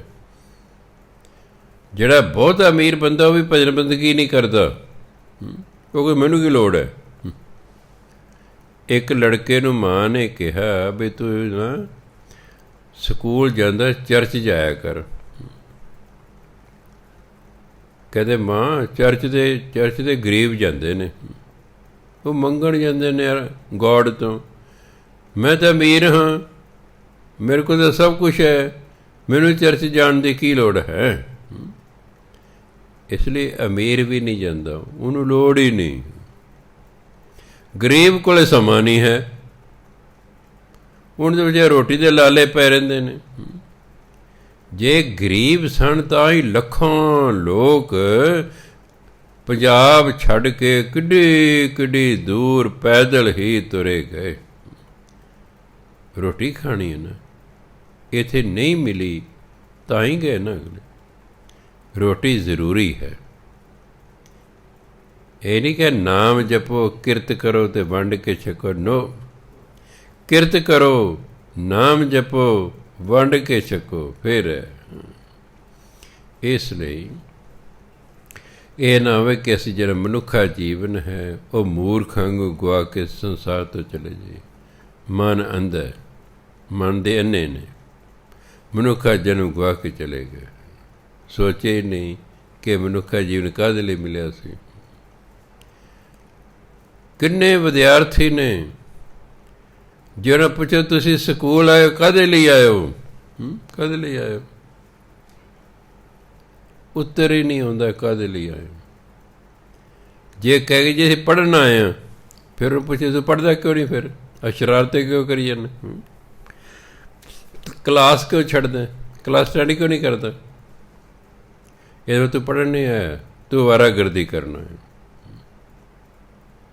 ਜਿਸ ਬੱਚੇ ਨੂੰ ਪਤਾ ਹੈ ਮੈਂ ਸਕੂਲ ਪੜ੍ਹਨਾ ਆਇਆ, ਉਹ ਫਿਰ ਪੜ੍ਹਾਈ ਕਰੇਗਾ, ਅਤੇ ਜਿਹੜਾ ਪੜ੍ਹਾਈ ਕਰੇਗਾ ਉਹ ਪਾਸ ਹੋਵੇਗਾ, ਉਹ ਫੇਲ ਕਿਉਂ ਹੋਏਗਾ। ਕਾਲਜਾਂ 'ਚ ਉਦੋਂ ਹੀ ਮਾੜਾ ਹਾਲ ਹੈ। ਲੱਖਾਂ ਰੁਪਈਏ ਮਾਂ ਪਿਓ ਦੇ ਲਵਾਉਂਦੇ ਨੇ, ਉੱਥੇ ਅਵਾਰਾਗਰਦੀ ਕਰਦੇ ਰਹੇ। ਮੁੰਡੇ ਕੁੜੀਆਂ ਮਗਰ ਫਿਰਦੇ, ਕੁੜੀਆਂ ਮੁੰਡਿਆਂ ਮਗਰ ਫਿਰਦੇ ਨੇ। ਇੱਕ ਵਾਰੀ ਗੋਬਿੰਦਗੜ੍ਹ ਕਾਲਜ ਸੀ, ਇੰਜੀਨੀਅਰਿੰਗ ਕਾਲਜ, ਉੱਥੇ ਹੜਤਾਲ ਕਰਤੀ ਜੀ ਵਿਦਿਆਰਥੀਆਂ ਨੇ। ਕਹੇ ਸਾਨੂੰ ਪ੍ਰੋਫੈਸਰ ਜਿਹੜੇ ਨੇ ਇਹ ਕਲਾਸਾਂ 'ਚ ਮੋਬਾਇਲ ਸੁਣਨ ਨਹੀਂ ਦਿੰਦੇ, ਸਾਨੂੰ ਅਧਿਕਾਰ ਹੋਣਾ ਚਾਹੀਦਾ ਵੀ ਕਲਾਸ ਲੱਗੀ 'ਚ ਵੀ ਅਸੀਂ ਮੋਬਾਇਲ ਸੁਣ ਸਕੀਏ। ਦੱਸੋ, ਇਹ ਪੜ੍ਹਨ ਗਏ ਰਹੇ ਜੀ। ਪ੍ਰੋਫੈਸਰ ਬੋਲ ਰਿਹਾ, ਉਹ ਆਪਣਾ ਮੋਬਾਇਲ ਸੁਣਦੇ, ਕੋਈ ਕਿਸੇ ਨਾਲ ਗੱਲਾਂ ਕਰ ਰਿਹਾ, ਕੋਈ ਕਿਸੇ ਨਾਲ ਗੱਲਾਂ ਕਰ ਰਿਹਾ। ਇਹ ਪੜ੍ਹਾਈ ਹੋ ਰਹੀ ਹੈ, ਪਤਾ ਹੀ ਨਹੀਂ ਵੀ ਅਸੀਂ ਕਾਲਜ ਕਾਹਦੇ ਲਈ ਆਏ ਹਾਂ। ਐਂ ਹੀ ਮਨੁੱਖ ਨੂੰ ਨਹੀਂ ਪਤਾ ਕਿ ਮੈਨੂੰ ਮਨੁੱਖਾ ਜੀਵਨ ਕਾਹਦੇ ਲਈ ਮਿਲਿਆ ਹੋਇਆ ਹੈ। ਬਸ ਐਂ ਧੱਕੇ ਤੋੜੇ ਖਾ ਕੇ ਇੰਨੀ ਇੰਨੀ ਕੀਮਤੀ ਜੂਨੀ ਮਨੁੱਖਾ ਜੀਵਨ ਨੂੰ ਉਂਝ ਹੀ ਗੁਆ ਕੇ ਚਲੇ ਜਾਂਦਾ ਹੈ, ਕਿਉਂਕਿ ਅਗਿਆਨੀ ਹੈ। ਸੰਤ ਮਹਾਤਮਾ, ਗੁਰੂ, ਪੀਰ, ਪੈਗੰਬਰ, ਰਿਸ਼ੀ, ਮੁਨੀ ਹੈ, ਸਦੀਆਂ ਤੋਂ ਇਹਨੂੰ ਸਿੱਖਿਆ ਦਿੰਦੇ ਆ ਰਹੇ ਨੇ। ਇਹ ਮੰਨਦੇ ਹੀ ਨਹੀਂ ਹੈ, ਇਹ ਮੰਨਦੇ ਨਹੀਂ। ਮਹਿੰਦਰਾ ਕਾਲਜ ਦੇ ਕੋਈ ਪ੍ਰੋਫੈਸਰ ਸੁਣਾ, ਕਹੇ 40 ਬੱਚੇ ਨੇ ਜੀ, ਕਹਿੰਦੇ ਮੈਨੂੰ 1.25 ਲੱਖ ਰੁਪਇਆ ਪੇ ਮਿਲਦੀ ਹੈ, 1.25 ਲੱਖ।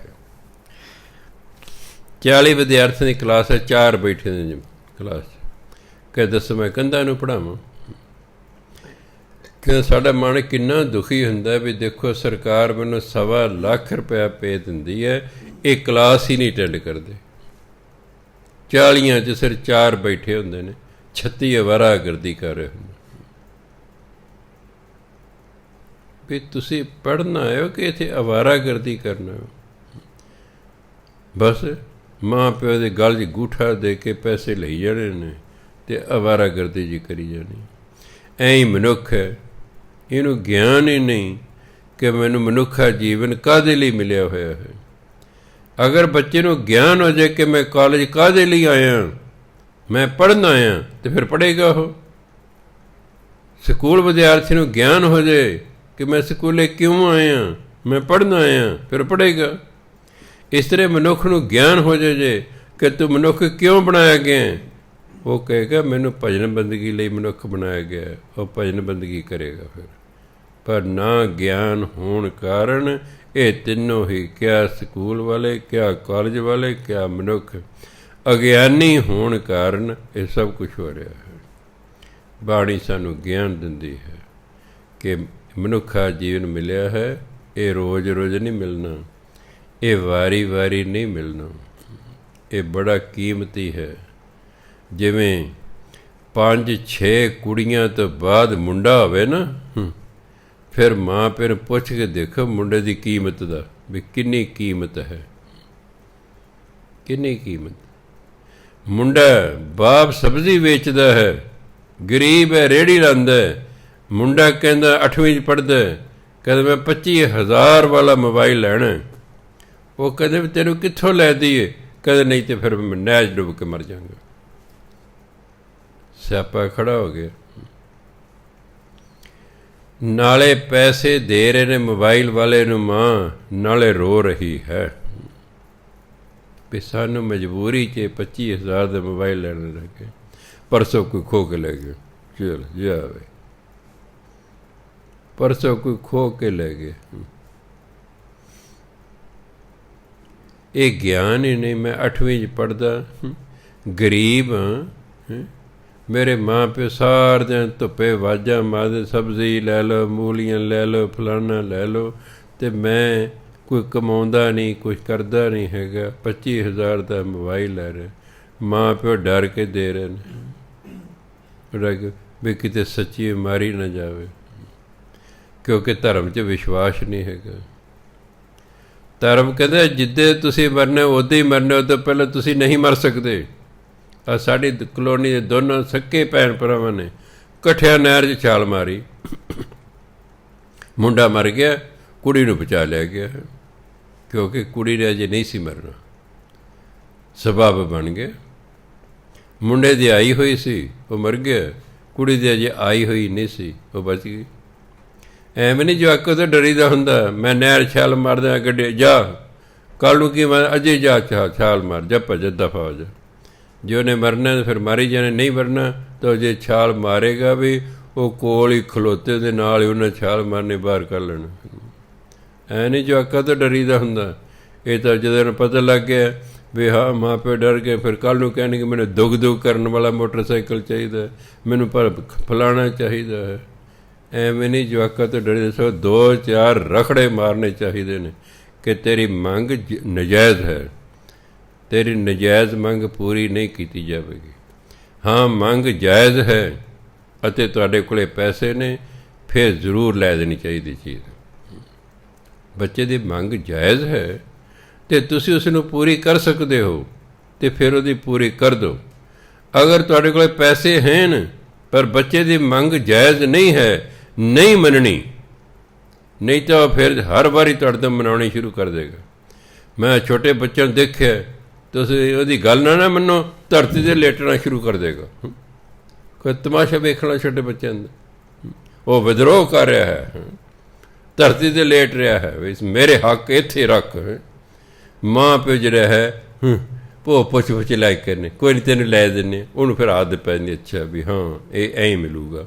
ਉਹ ਅਗਲੀ ਵਾਰੀ ਵੀ ਫਿਰ ਲੇਟਦਾ ਹੈ, ਤੀਜੀ ਵਾਰੀ ਉਹਨੂੰ ਗਿਆਨ ਹੋ ਗਿਆ ਵੀ ਇਸ ਤਰ੍ਹਾਂ ਮਿਲੇਗਾ। ਅਸੀਂ ਆਪਣੇ ਬੱਚਿਆਂ ਨੇ ਪੁੱਠੀਆਂ ਆਦਤਾਂ ਆਪ ਹੀ ਪਾ ਲੈਂਦੇ। ਕਦੇ ਵੀ ਨਜਾਇਜ਼ ਮੰਗ ਬੱਚੇ ਦੀ ਨਹੀਂ ਮੰਨੀ ਦੀ।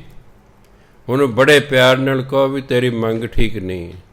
ਬੱਚੇ ਦਾ ਗਲਾ ਖਰਾਬ ਹੈ, ਬਾਹਰ ਕੁਲਫੀ ਵੇਚਣ ਨਾਲ ਆ ਗਿਆ, ਬੱਚੇ ਤੇ ਕਹੋ ਮੈਨੂੰ ਕੁਲਫੀ ਲੈ ਕੇ ਦਿਓ, ਉਹ ਤਾਂ ਕਹੂਗਾ ਜੀ ਕਦੇ ਖਾਣ। ਹੁਣ ਤਾਂ ਗਿਆਨ ਨਹੀਂ ਹੈਗਾ, ਮੇਰਾ ਗਲਾ ਖਰਾਬ ਹੈ, ਜੇ ਮੈਂ ਕੁਲਫੀ ਖਾਧੀ ਹੋਰ ਕਰ। ਤੁਸੀਂ ਜਿਹੜਾ ਉਹ ਰੋਣ ਲੱਗਦਾ ਹੈ, ਤੁਸੀਂ ਪਿਆਰ ਆ ਕੇ ਜਿਹੜਾ ਹੈ ਮੋਹ 'ਚ ਆ ਕੇ ਉਹਨੂੰ ਉਹ ਗਲਤ ਚੀਜ਼ ਵੀ ਲੈ ਦਿੰਦੇ ਹੋ, ਉਹ ਸਗੋਂ ਖਰਾਬ ਹੁੰਦਾ। ਆਪ ਜੀ ਨੂੰ ਬੇਨਤੀ ਹੈ, ਬਾਣੀ ਵੀ ਇਹੀ ਸਾਨੂੰ ਸਮਝਾਉਂਦੀ ਹੈ, ਸਹੀ ਕੰਮ ਕਰਨੇ ਨੇ, ਕਦੇ ਕਦੇ ਗਲਤ ਗੱਲ ਨਹੀਂ ਮੰਨਣੀ। ਗਲਤ ਗੱਲ ਮਨਾਉਣ ਲਈ ਹੀ ਡਰਾਇਆ ਜਾਂਦਾ ਹੈ, ਤੈਨੂੰ ਮਾਰ ਦਿਆਂਗੇ, ਤੈਨੂੰ ਕੁੱਟਾਂਗੇ, ਤੈਨੂੰ ਸਜ਼ਾ ਦੇਵਾਂਗੇ, ਤੈਨੂੰ ਤਸੀਹੇ ਦੇਵਾਂਗੇ, ਤੂੰ ਇਹ ਕਰ। ਪੈ ਕਾਹੂ ਕੋ ਦੇਤਨੇ ਨਹਿ ਪੈ ਮਾਨਤਾਨ। ਨਾ ਡਰਨਾ, ਨਾ ਕਿਸੇ ਨੂੰ ਡਰਾਉਣਾ, ਕੋਈ ਡਰ ਚਾ ਕੇ ਨਜਾਇਜ਼ ਕੰਮ ਨਹੀਂ ਕਰਨੇ। ਜਿੱਦੇ ਮਰਨਾ ਉਦੋਂ ਹੀ ਮਰਨਾ, ਉਦੋਂ ਪਹਿਲਾਂ ਸਾਨੂੰ ਕੋਈ ਨਹੀਂ ਮਾਰ ਸਕਦਾ, ਅਤੇ ਜਿੱਦੇ ਅਸੀਂ ਮਰਨਾ ਉਦੋਂ ਸਾਨੂੰ ਕੋਈ ਨਹੀਂ ਬਚਾ ਸਕਦਾ। ਵਾਹਿਗੁਰੂ ਜੀ ਕਾ ਖਾਲਸਾ, ਵਾਹਿਗੁਰੂ ਜੀ ਕੀ ਫਤਿਹ।